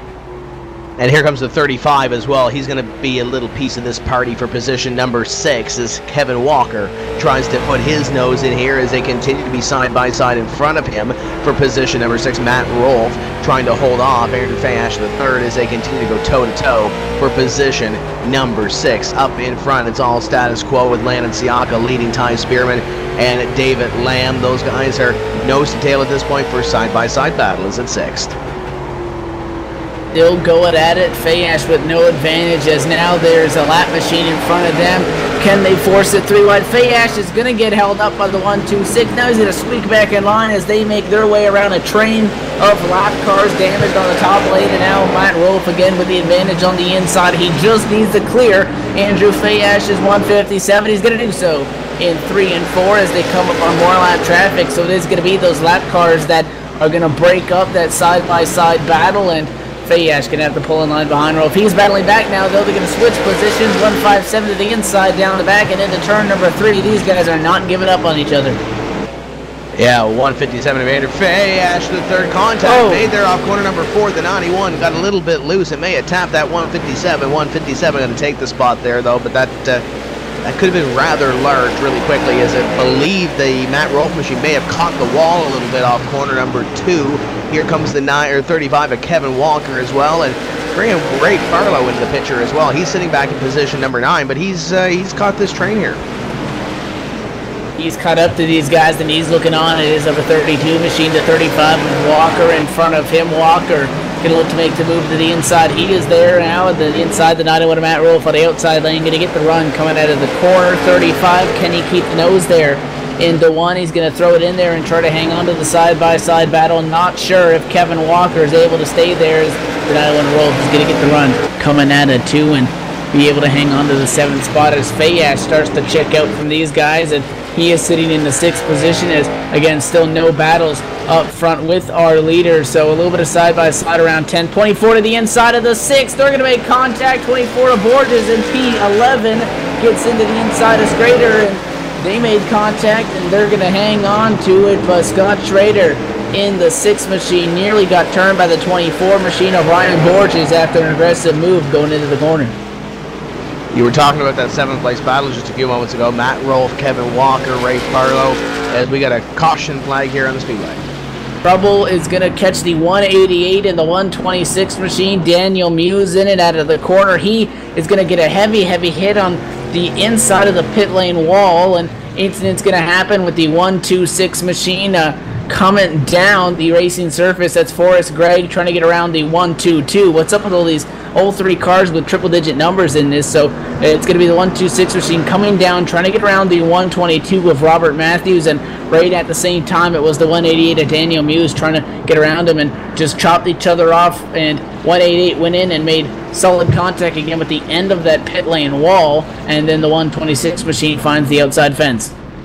We're going to step away for just a few moments' time. We'll bring you back to more racing action, the second half of the Super Late Model race coming up after this.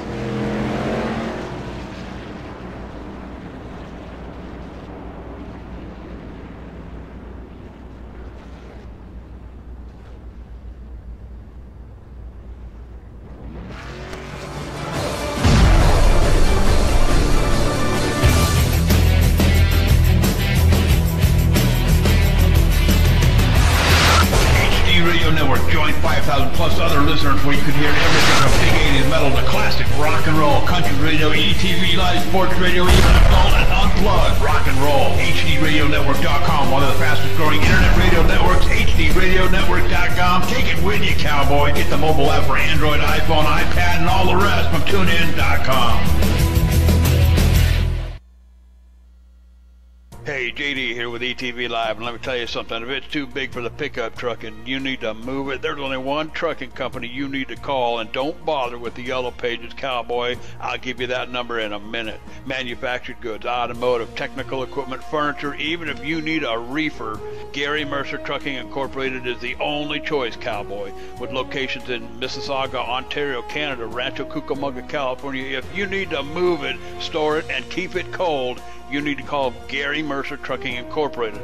Long haul, short haul, or just across town, Gary Mercer has the best trained and qualified drivers to get your load from point A to point B with professionalism and on time. So remember, Hoss, if it don't fit in a pickup truck, you're going to need a real truck, cowboy. Sponsors of ETV Live's Friday Night Showdown, Gary Mercer Trucking Incorporated, 1-800-668-2980.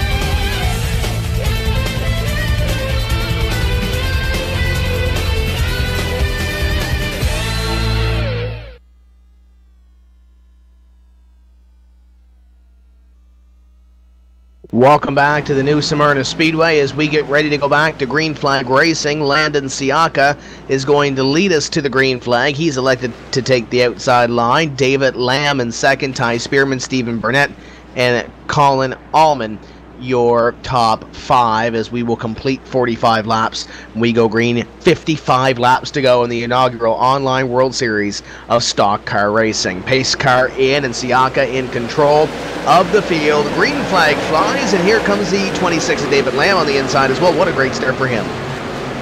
He did a solid job there trying to come up through this, and he in his number 26 machine now on the inside lane trying to hold off the 21 of Siaka, or rather trying to advance his position. 12 machines going to get a shot into the corner. Stephen Burnett's going to get up. 10's in it. The 6, 91, all going to pile in. The 5 machine missing the brakes again. George Tolsma going to pile in several seconds after, and under the yellow again.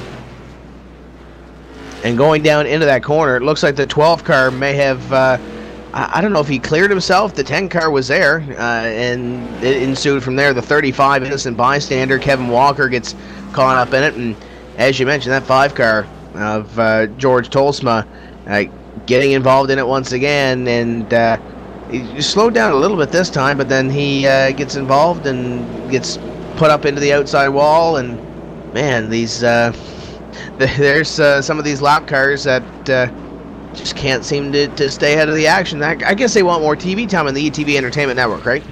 Yeah, that's one strategy doing it. But again, the 5 machine of Tolsma, that has to be the second or third time that he just kind of drove into that thing. I don't think there's really any way else that you can describe that. Again, the 12, he was clear. And however, when you go down into the corner, you know the guy on the inside lane is going to drive it in a little bit harder, so you have to anticipate that. And he kind of came down in front of the 10, tried to hang on to it. 32 got a shot for the 157 of Fayash. 10 was in it again. The 6 machine went up on the outside wall.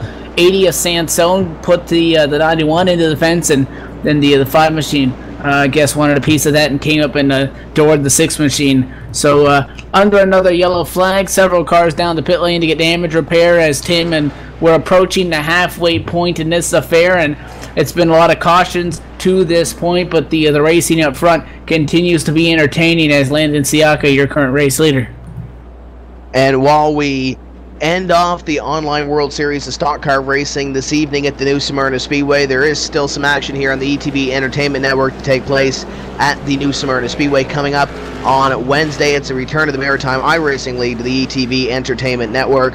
You want to see some short track racing, that's going to be the place to see it here on Wednesday evening. MIRL.ca. If you're from Atlantic Canada and you want to get involved in some great short track racing action, that's the place to do it. But you're going to see some great drivers. Stephen Matthews was in this race this evening. Craig McDonald was in this race. You just saw Kevin Walker running in the top 5 there before that incident happened. He's going to be in the field as well. There's going to be a lot of stout talent coming to the ETV Entertainment Network back on Wednesday, the return of the Maritime iRacing League. Halfway right here for Landon Siaka, so we are 50 down and 50 to go. Lights are out, and next time by, we will be going back to some more green flag racing, and we'll see if we get a few laps in here. It looked like we had a green flag field to it before, so if these guys can find a place to race, I think we can get some green flag laps in here.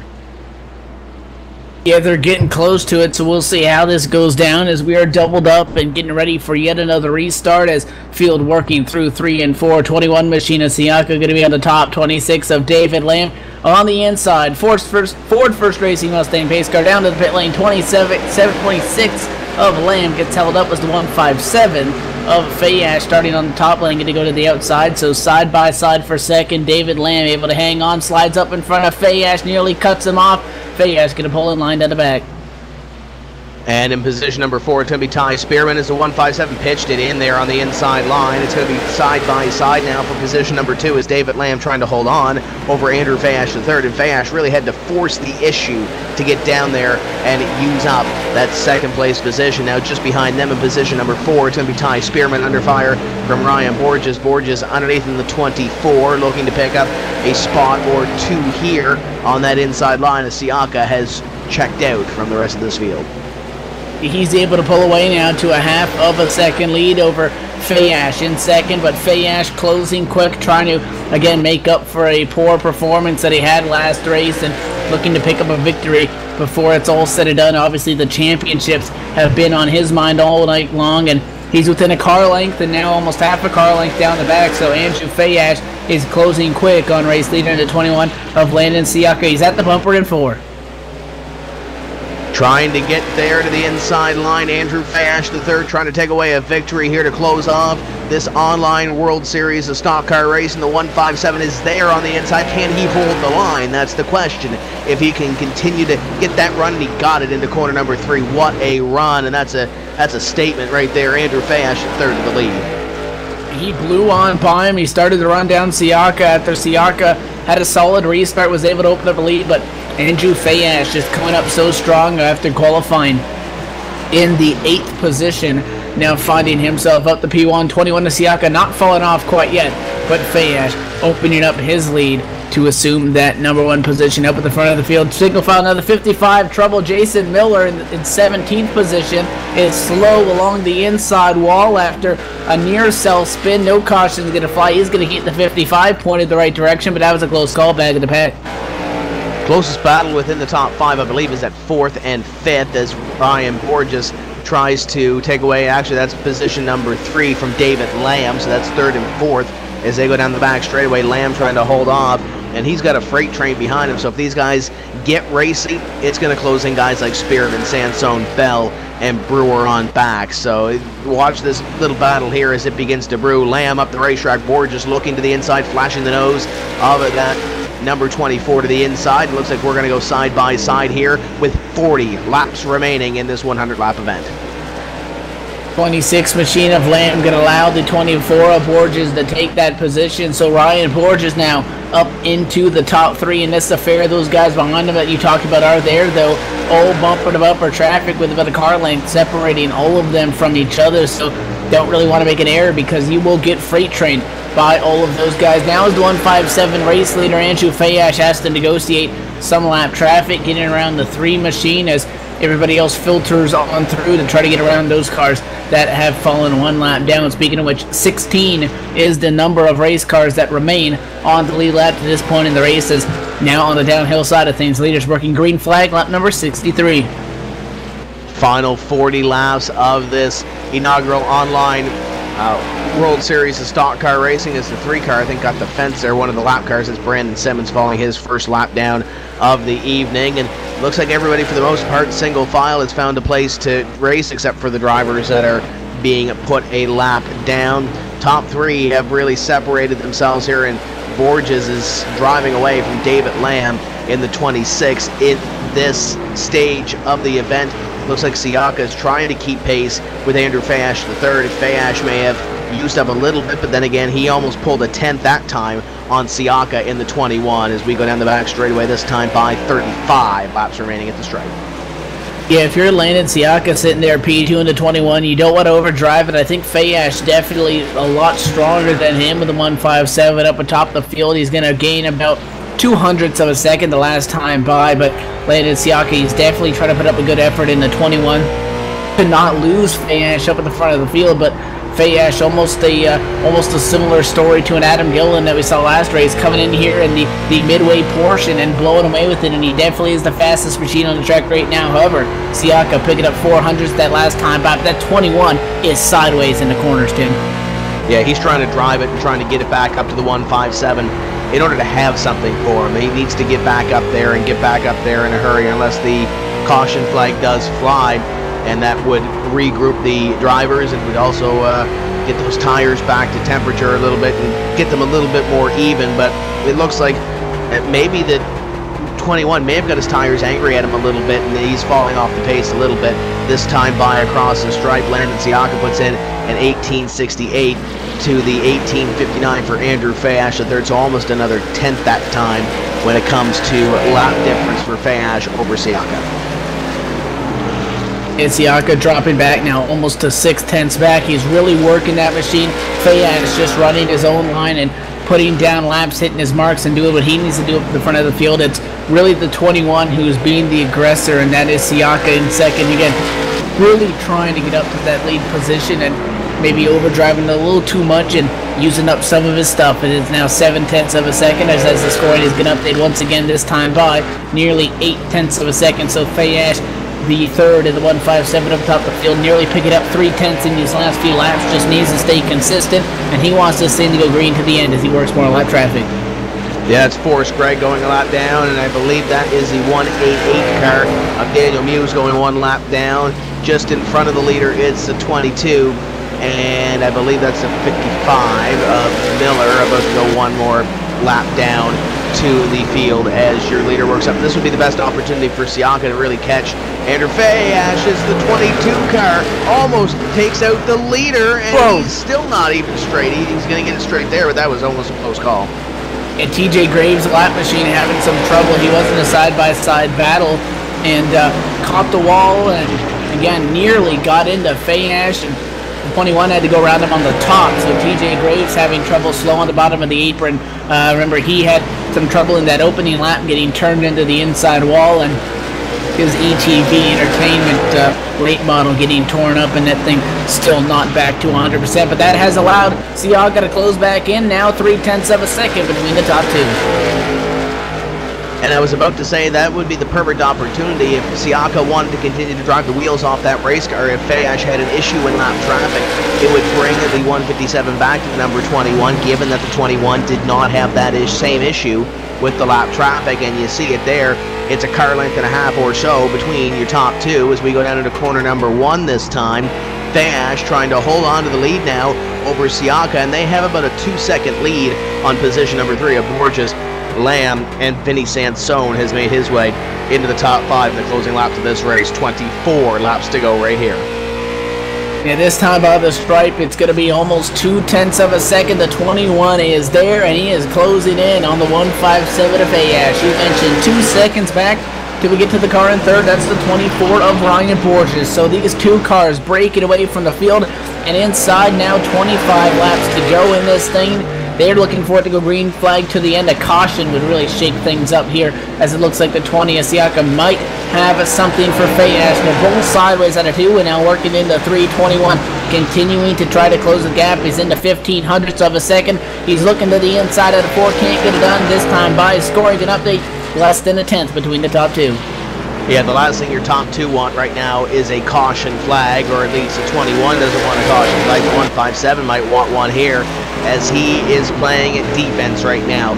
This time by 21 laps to go, as Andrew Fayash III attempts to hold off the number 21 of Landon Siaka in the closing stages. And as they are battling, they are pulling away from the 3rd and 4th place drivers on back. So these guys are putting up a pretty blistering pace. Up in front as the 21 dived it in there and threw it into the corner, and it did not stick off the corner, and Fayash going to get another car length or so on his lead. 20 laps to go this time by, so within 20 to go left in this first annual Online World Series of Stock Car Racing, and less than 20 to go in this main event feature as the 157 of Fayash continuing to work, pushing up a little bit up the corner and giving the room for the 21 of Siaka to try to make up some more ground. The 21's really throwing it into the corner. You see now they're both sawing out the wheel trying to get something going, but Fayash definitely now playing defense as the 21 machine is knocking on his door. These two cars definitely the class of the field at the moment. Can he get to the inside? 21's on his back bumper, can't get it done. Does he do anything into turn number 1? They're going to stay bumper to bumper for now. 21 trying to open the door, though, trying to get that one opportunity that the 157 may very well give him. The 157 has to be flawless here. They will come up on 2 more pieces of lap traffic. That is Forrest Gregg once again in the 126, and Kyle Young about to go a first lap down as the 21 car hot on the heel of the 157 of Andrew Fayash III. Down the back straightaway, we have a caution on the speedway.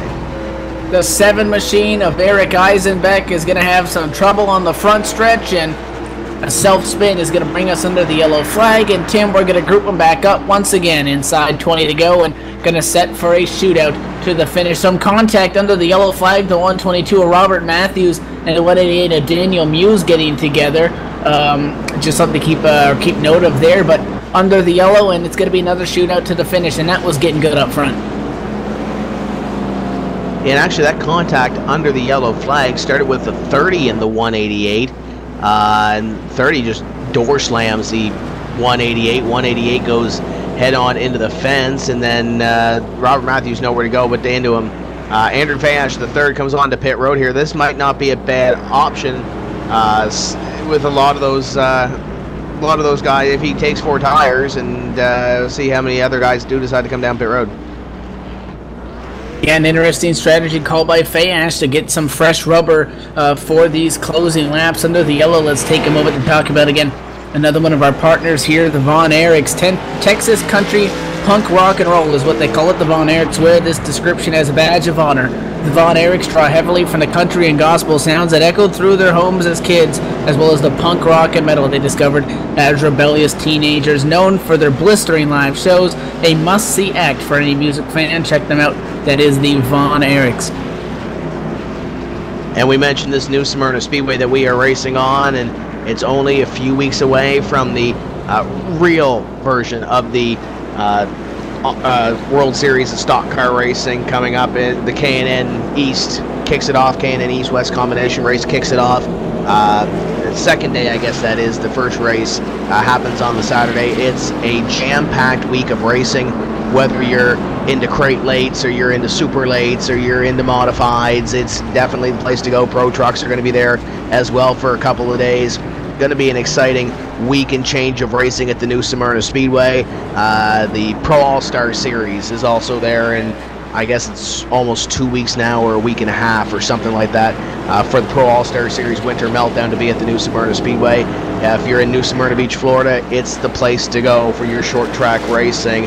High banked, half mile, and I recommend that if you're in the pit area, you sit in corner number 3, because that's where all the action comes towards you coming down that back straightaway. I had Josh Collins come at me last year at the finale in the number 56 car, so it's a pretty exciting racetrack to be at, Evan, as we get ready to close this one out here. We will restart with 11 laps to go. Lights out.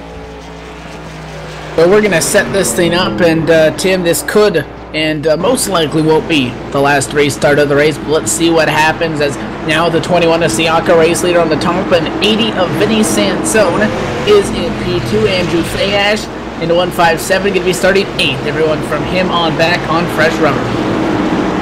We'll see what we can do here. I'm sure John Westland's down there getting some pretty good shots of this restart here. The 21 is gone. Green flag by Sansone, trying to keep up and keep a half eye on Andrew Fayash III. He restarted in 8th. He's up to 7th right now, and he's looking on that outside line with those fresh tires. This is going to be exciting from 2nd on back as these guys jockey for position. We've got a couple of cars on the back straightaway into the fence. Caution flag going to fly after trouble on the back straightaway, and going to slow him back down with inside 10 to go, and set up for another restart. 1-2-6 Forrest Gregg again in the wall, somehow not at the incident threshold, but it seems like the 1-2-6 finding a way into all of these, and it's going to happen from a 3-wide battle. 1-2-6 losing speed off the corner. 7 going to go to his inside, and Door the 1-2-6, and both those guys going to go into the inside wall, and under the yellow flag, slow him back down again as the Forrest Gregg tries to limp his machine back to the pit lane. Yeah, he's 19 laps down right now. He cannot gain anything at this point. Neither can he lose anything. It might be a good time just to park the thing anyway, because you're not going to get anything from completing the final few laps of this race on the racetrack. The only thing you're probably going to get is if you do get in another incident to possibly cause the last caution flag of the race, you might cause a little more grief. So we'll see what happens there with those cars, but this should be the final restart of the race. We're probably going to have 6 laps to go, 5 laps to go when we do go green. Siaka's been lights out on these restarts. Fayash is going to restart in position number 5, so if Siaka starts on the outside, that's definitely not going to help Fayash at all. Vinny Sansone, I'm sure he wants to win this late model race, this super late model race, so I'm sure he's going to be on his game here to see if he can keep up with that 21. In the one lap that we ran, Fayash in the 157 able to go from the 8th spot up to 5th. So he's going to be on the inside of row number 3 when we get set for yet another restart. But looking at the amount of laps, if a caution flies, it may end it. It might be close, so we might see another one-lap shootout possibly like we just saw before this, or a green-white checker, depending on how soon that caution would fly. So Fayash in the 157, definitely the fastest machine inside the top 5. running on that fresh rubber, but does he have enough time to get this thing done? The lights remain on the Ford First Racing Mustang pace car, so we remain under the yellow flag on lap number 94, so at least 1.5 more circuits around before we go back green. You know, if he gets a good restart here, I don't think the 21 or anybody's going to catch the 21 if he gets a good restart here. Even if the 157 has the C's part in front of him, I don't think he's going to have enough laps to catch that number 21 in case or unless he makes some sort of mistake and has some sort of disaster that puts him from the lead outside the top 5. If he bobbles, if he spins the tires here on this restart, which we're about to see with 5 laps to go, unless he has some sort of error, Evan, I think this is the 21's race, but it's going to be interesting with that 157 with those new tires. The lights are off, and this could be setting up to get us ready for the final restart of the 2014 first annual online World Series of Stock Car Racing. Ken Siaka close it out and take home the feature win into super late models. 21 on the top, 80 on the bottom, 1792 up under bumper. 21 of Siaka takes off, wasting no time. The green flag back out at the New Smyrna Speedway. 5 laps to go. Single file for the race lead, and side by side for second, Sansone into 17 of Bell trading paint. Yeah, it's going to be the battle for second as the 17 on the outside of Bell tries to take it. We got a spinner in the back straightaway. This could be the yellow flag, and this might very well end this one. If not, we're going to have a 1-lap shootout. And I believe, I could be wrong, but it's the 5 car that brought out the caution, George Tolsma.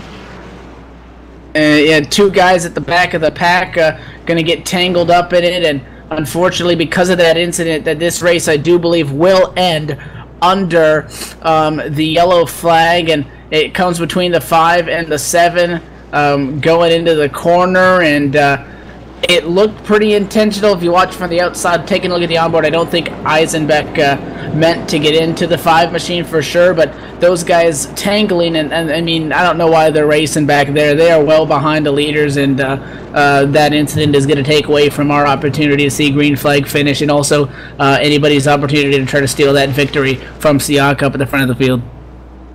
You know, you look at it, though, I understand Eisenbeck was at the rear for the caution before, because he was involved in the caution before, but he's a lead lap car. He's trying to catch up to these guys that are on the lead lap to get 1, 2, maybe more positions in the closing stages of this race, and just a little bit over aggressive on that 5 car to try to get by him, and it is what it is. George Tolsma goes around, the 7 gets a little bit of damage, and that will probably be the end of the night for Eric Eisenbeck and possibly the 5 car as well. And this thing will end under the caution flag, and as long as Landon Siaka has enough fuel to get by for the next lap and a half, he will win the final feature of the online World Series of Stock Car Racing for 2014. Gonna come home victorious, and again he shot up there to the front of the field, and Fayash, again, after pulling away, I said it was almost like an Adam Gilliland situation where he was just going to drive away, and the 21 surprised me, able to come back. A strategy call by Fayash, not going to work this time, and he did not have the green flag laps in order to get him back up there, as several drivers voicing their displeasure over the way that those final laps went down, including Fayash, who's obviously dejected at the fact that he didn't get a chance to try to advance his position on that fresh rubber. He's going to finish 6th position, so 21 machine's going to pull it out and end up in victory lane here, as the white flag is out as we work lap number 100 to 100, and at turn number 4, the 21 of Siaka is going to come and take the checkered flag. Landon Siaka is your super late model feature winner here on night number 8. It's going to be Vinny Sansone and Scott Bell completing your top 3. Kevin Walker rebounds for position number 4. And Ty Spearman completing your top 5. Fayash, Farlow, Lamb, Borges, Allman top 10, as we had 14 finish on the lead lap in this final event. So I'm sure Landon will come by and do a little celebrating, and we'll set up for the post-race show. I'm sure they're tabulating some points, and we're going to see who ends up being champions. We'll try to catch up with a couple champions at the end of this one as well. But congratulations to Landon Siaka, as George Tolsma once again can't find the brakes and runs into the leader. He'll come by and do some celebrating here in the front straightaway. Yeah, 92 machine gonna burn it down on the front straightaway, as race leader now 21 is gonna pull on and do his celebratory donuts, and burnouts on the front straightaway. So we're going to go to a quick commercial break. In the end, it's going to be Siaka going to victory lane. When we come back, we'll try to talk to the top finishers in this race and try to catch up with a couple of our champions. You've been watching the first annual online World Series of Stock Car Racing on ETV. Don't go anywhere. We'll be right back.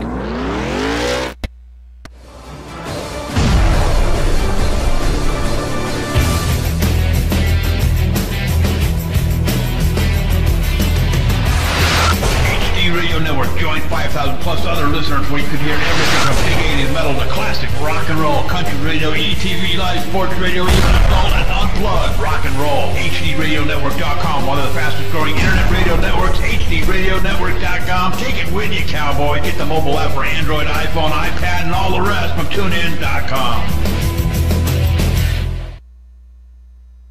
Green Sally up, green Sally down, last unstruck, gotta tell the ground. Green Sally up, green Sally down, last unstruck, gotta tell the ground. Green Sally up, green Sally down, last unstruck, gotta tell the ground. Green Sally up, green Sally down, last unstruck, gotta tell the ground. Green Sally up, green Sally down, last unstruck, gotta tell the ground. Green Sally up, green Sally down, last unstruck, gotta tell the ground. Green Sally up, green Sally down, last unstruck, gotta tell the ground. Green Sally up, green Sally down, last unstruck, gotta tell the ground. Oh, Miss Lucy dead and gone, left me here to weep and moan. Welcome back to the new Smyrna Speedway. The super late models just wrapping up their final feature of the online World Series of Stock Car Racing. Landon Siaka, Vinny Sansone, and Scott Bell, your top three. We're going to talk to them briefly here. Is Landon Siaka going to be in victory lane? Evan Pasoko down there with them, and the number 21 car, very happy camper down there. Yeah, we're down here in the victory lane, and he's going to climb out of his number 21 machine victorious and landing 100 lap at the end and coming down to close off this great week of racing. What does it mean to walk out of here a winner? Oh, it means a lot, Tim. You know, I won the previous race on Friday night here in the super late models, and it feels nice to be able to get it done on ETV tonight. Taking a look, when you were coming up on Fayash there in the lead position, he goes down to take that gamble on the pit strategy. Was that ever an option? Oh, for me, no. As a leader, I got to stay out there. I got to set the pace, and I got to let everybody else chase me. And he decided to go down and get tires, and you know he was fast for a little bit, and I started to reel him in, and we got a caution. But no, for me, it was never an option to pit.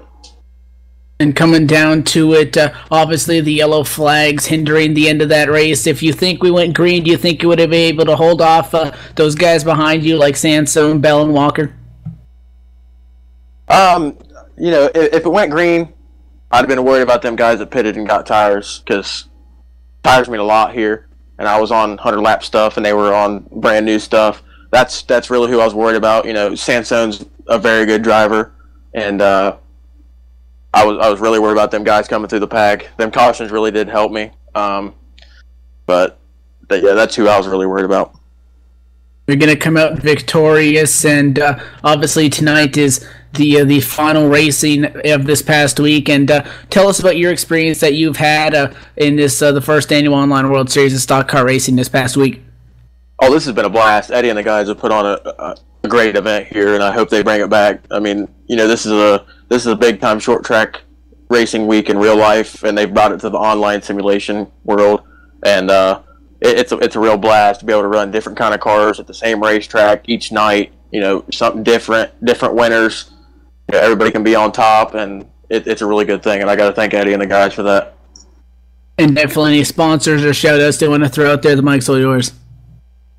Yeah, I got to thank you know, Ty Majeski and Kevin J. Myers over at the Posse. They built that setup, and that's what brought me to the win in 2 straight super late model races. I really got to thank them, and I got to thank Eddie and all the guys for putting this on. This is a real great deal. I hope they bring it back.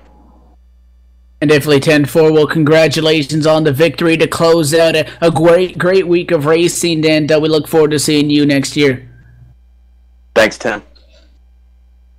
And that's going to do it down here from Victory Lane. You're caught up now with the second place finisher, the Ironman, Vinny Sansone.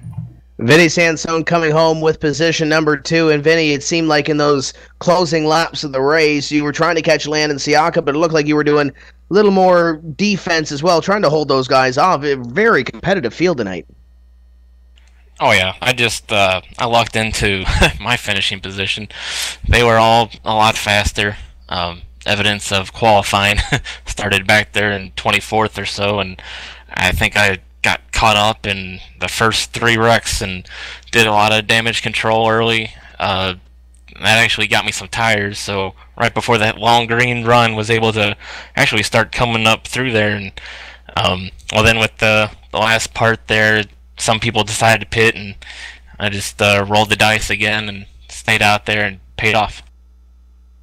You've been involved in a lot of big races and a lot of big series in your sim racing career, all the way up from the NASCAR iRacing.com Series World Championship. You've done some sprint stuff. You've done some short track stuff. This is a huge event, this inaugural online World Series of Stock Car Racing. Where does this rank in those big events that you've done? And I know there's some of those finishes, I'm sure, this week that you want it back and maybe to improve on the next time. Yeah, this one, probably up there. Just more so, it's not my forte, so to speak, and wasn't expecting much going into it. But like I say, I kind of getting lucky there. That helps for sure. It's the same no matter where you go. There's going to be guys who are good at what they do. Here we got all the short track guys coming here. You go to the DWC and the NASCAR iRacing Series. Those guys are great at what they do. So to get a chance to race against everybody, it's pretty cool. It's a brand new season upcoming on iRacing beginning tomorrow night. Where do we see you racing?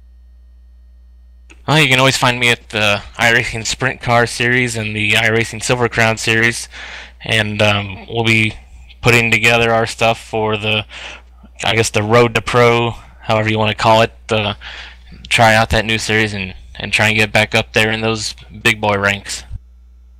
I know you got some sponsors, some teammates that help you out each week. Who makes it happen for you? Yeah, shout out to Last Road Motorsports, helping me every week and just kind of all the guys being there. Makes it fun, keeps it fresh. And of course to Eddie, the Double Clutch Gang, the USTRA, for everything they've done for the Sprint Car and Silver Crown Series alone, and now with the World Series of Stock Car Racing this week. It's been a great experience, and we're sure we got some more events down the way, and of course the breast cancer race in October, and hopefully this one again here in January. And there's Vinny Sansone coming home in position number 2 in the super late model race to close off this online World Series of Stock Car Racing. I believe Evan has caught up with our third place finisher, driver the number 17, Scott Bell. That's right, here. We're down here with Scott Bell, driver the number 17. Scott, going to come home with a top 3 finish after starting way back in 23rd. How'd you methodically pick your way through this pack of cars? Well, I spent most of the first half of the race, just picking off guys, just staying out of the messes. I did cause the first wreck, and I take full responsibility for that and feel bad for all the guys who got wrecked. But after that, I just started taking my time, and once we hit the halfway point, it's kind of the switch to go, and we had a really good car in the long run, and I'm just super excited just to get third. It's great. Definitely, this race had its fair share of yellow flags coming down to the wire there, and where were you in all of that, and did you ever have any close calls where you almost got taken out? I think that one wreck that happened on the front stretch, that one real big one, that was the closest I came to getting tangled up in any big wreck. But yeah, I've been extremely lucky the last 2 days and been able to pick my way through the wrecks, and I'm just as surprised as anybody else that I'm up here. So just to be able to get through the wrecks, that's half the race, is wreck avoidance. And then walk us through that final restart. You're starting on the outside of row number 2, and coming to that, do you think that you had anything for the 21 and the 80 in front of you?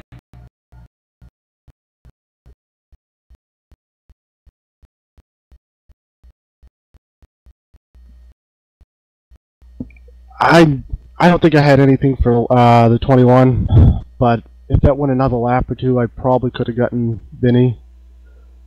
But yeah, I had to stay out during those last two cautions because I made my bed and I had to sleep in it. But when I haven't been racing all week, so I'm not really tied up in the points championship. So I would just go for broke from there. Definitely, well, a great way to close out the week with that top 3 finish. Any shout-outs you want to throw out?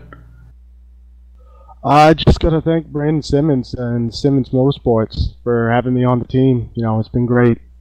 And definitely 10-4. Well, congratulations again on closing out your week the correct way with the top 3, and good luck moving forward in whatever next you do in iRacing.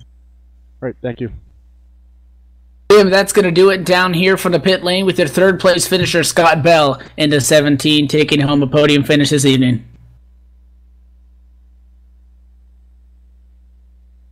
I see our race director has stepped into the booth with us, Eddie Walczyk, and you get to breathe a little bit of a sigh of relief now. The week is over, and I know you guys are calculating some points for the last 3 divisions for this week, but man, what a success this was.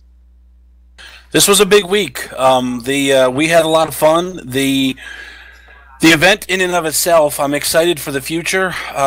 We had some heavy racing there in the beginning of the week, but it sorted itself out. As you can see tonight, there was it kind of came in waves. I can't thank the drivers enough for working on it, but we saw some great racing tonight. And as the week progressed, things got better and better and better. I know my staff in here just running. There's a lot of moving parts. The job that ETV did on the broadcast got better and better, and I'm super excited for what the future brings for this event, because we could really make this special. I think it was special, the inaugural event. The folks who helped us, we can't thank the guys who got this ball rolling enough. Paul Boswell, the GM, used to be the GM at Montgomery Motor Speedway. Paul Miles over at Sarah, those guys, got the ball rolling on their end. We talked about this a little bit last night, that we were both chasing the same bone, and Paul Boswell had the connections into the GM at New Smyrna Motor Speedway, easy for you to say, New Smyrna Speedway, and that kind of gave us the legitimacy with this. And now that we've got this in the can and we've got a product that with these 3 broadcasted nights, I'm hoping we can come back next year and broadcast the whole thing and have we picked up some sponsorship along the way for this, but I'm hoping we can really kind of jump this to the next level and in some way include the real race down there, in either having drivers win, trips down there or something. There's some crazy things I'm thinking about there, but this was a lot of fun. The guys did a great job. You guys did a great job, and we got some points, so we can announce some champions in everything but the super late model right now.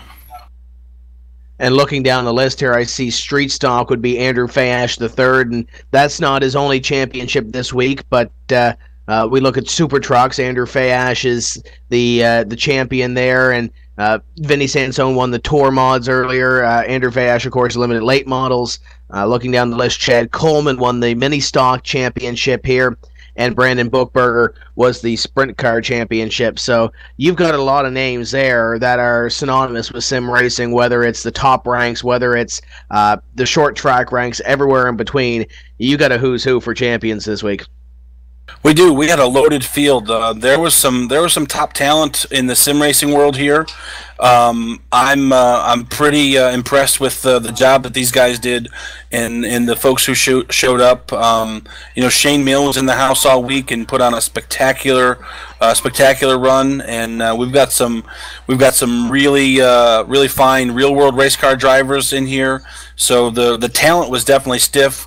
One thing we got to point out regarding the sprint car point standings, we had some confusion on our points, bonus points and that kind of thing, and what it ended up coming down to the sprint car points. You hate to take a trophy away, but in this instance, when we finally got down to the brass tacks of the numbers, the sprint car champion is actually Brandon Butchberger, and what that boiled down to was an early registration.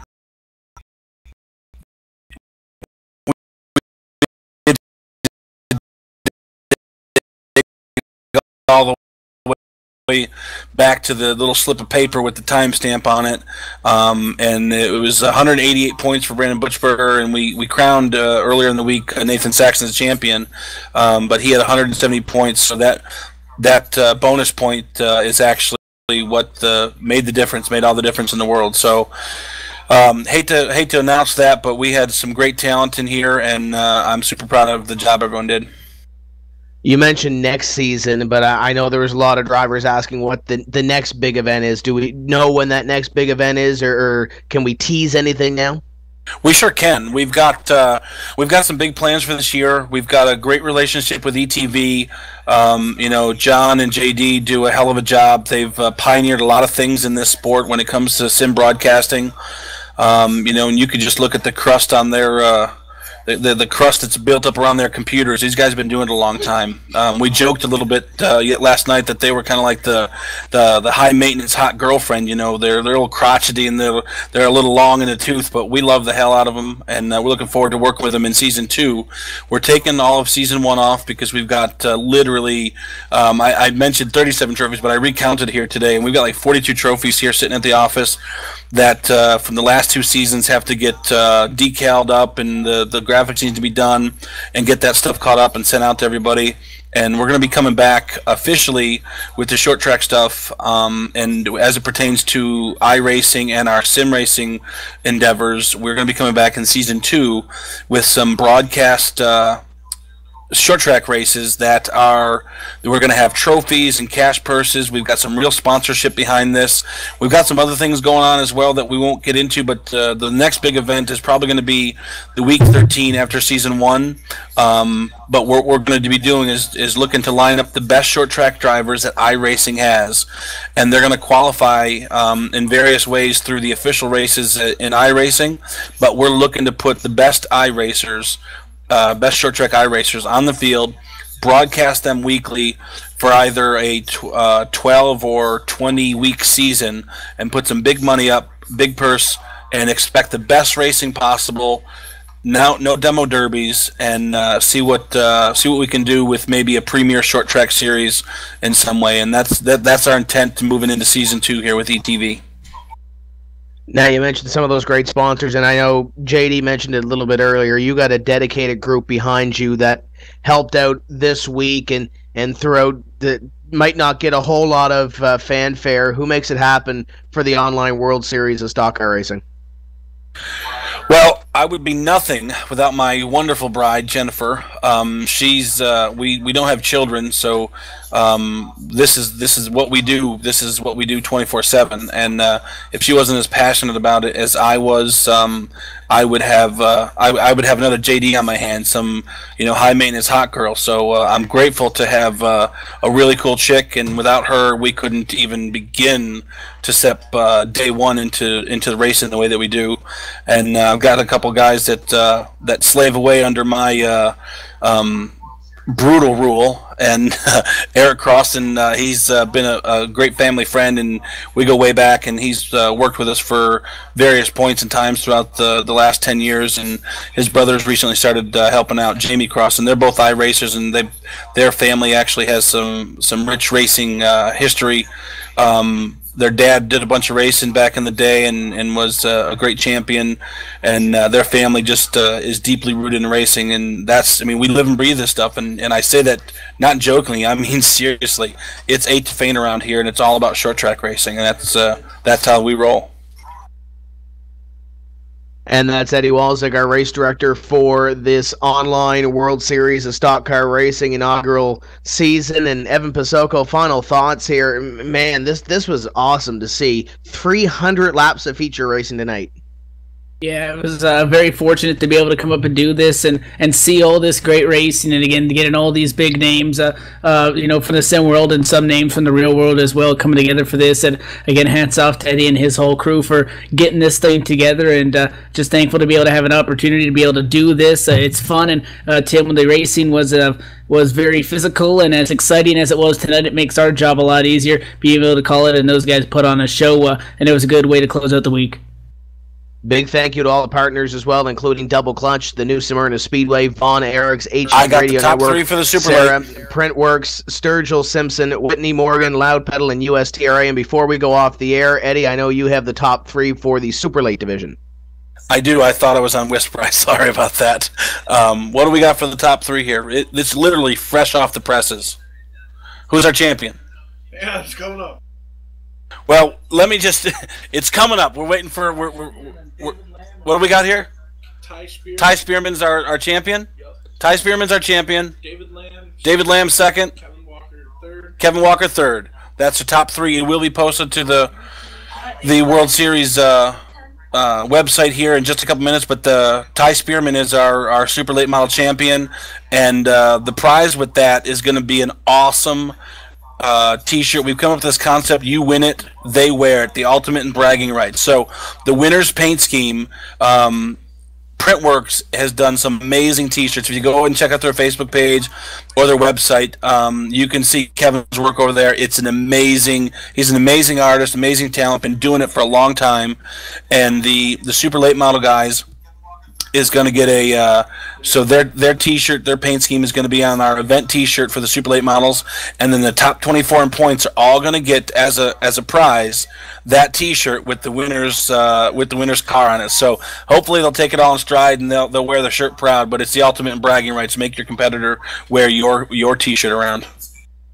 And just before we go off air, Ty Spearman, you heard it there. Congratulations, the super late model champion for the online World Series of Stock Car Racing. What are you thinking? Oh, dude, I'm psyched. I'm real psyched. I know that the setup I ran tonight was pretty conservative because I couldn't afford to wreck myself. So I'm tickled. And Eddie Walczyk just mentioned it. Your car going to be on T-shirts that your competitors are going to be wearing. How cool is that? And that's awesome. Would you call me a celebrity now? I guess that would work, right? Yeah, I guess so. I know you guys worked hard this week to put together the setups and everything else to go into this, and then the competition here tonight as well.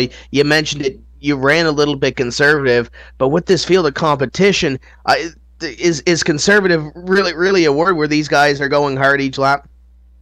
Well, the setup was conservative, and I felt like it was a top, maybe top 5 if I was lucky setup. And I think that there towards the end, I think there was a caution about halfway, and me and David Lamb were talking back and forth about maybe going into pit.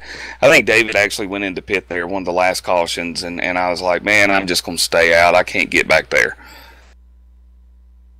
So what's next now for Ty Spearman? Big championship here. What are your prospects going into this 2014 season? Well, the super late models coming out Monday. Obviously, Phantom Racing is all psyched about that, and of course our regular late models that we have currently. So I'm sure we'll be making plenty of setups and hopefully be competitive again. Now, you mentioned some sponsors and you mentioned some teammates. Who makes it happen for you to get to this championship?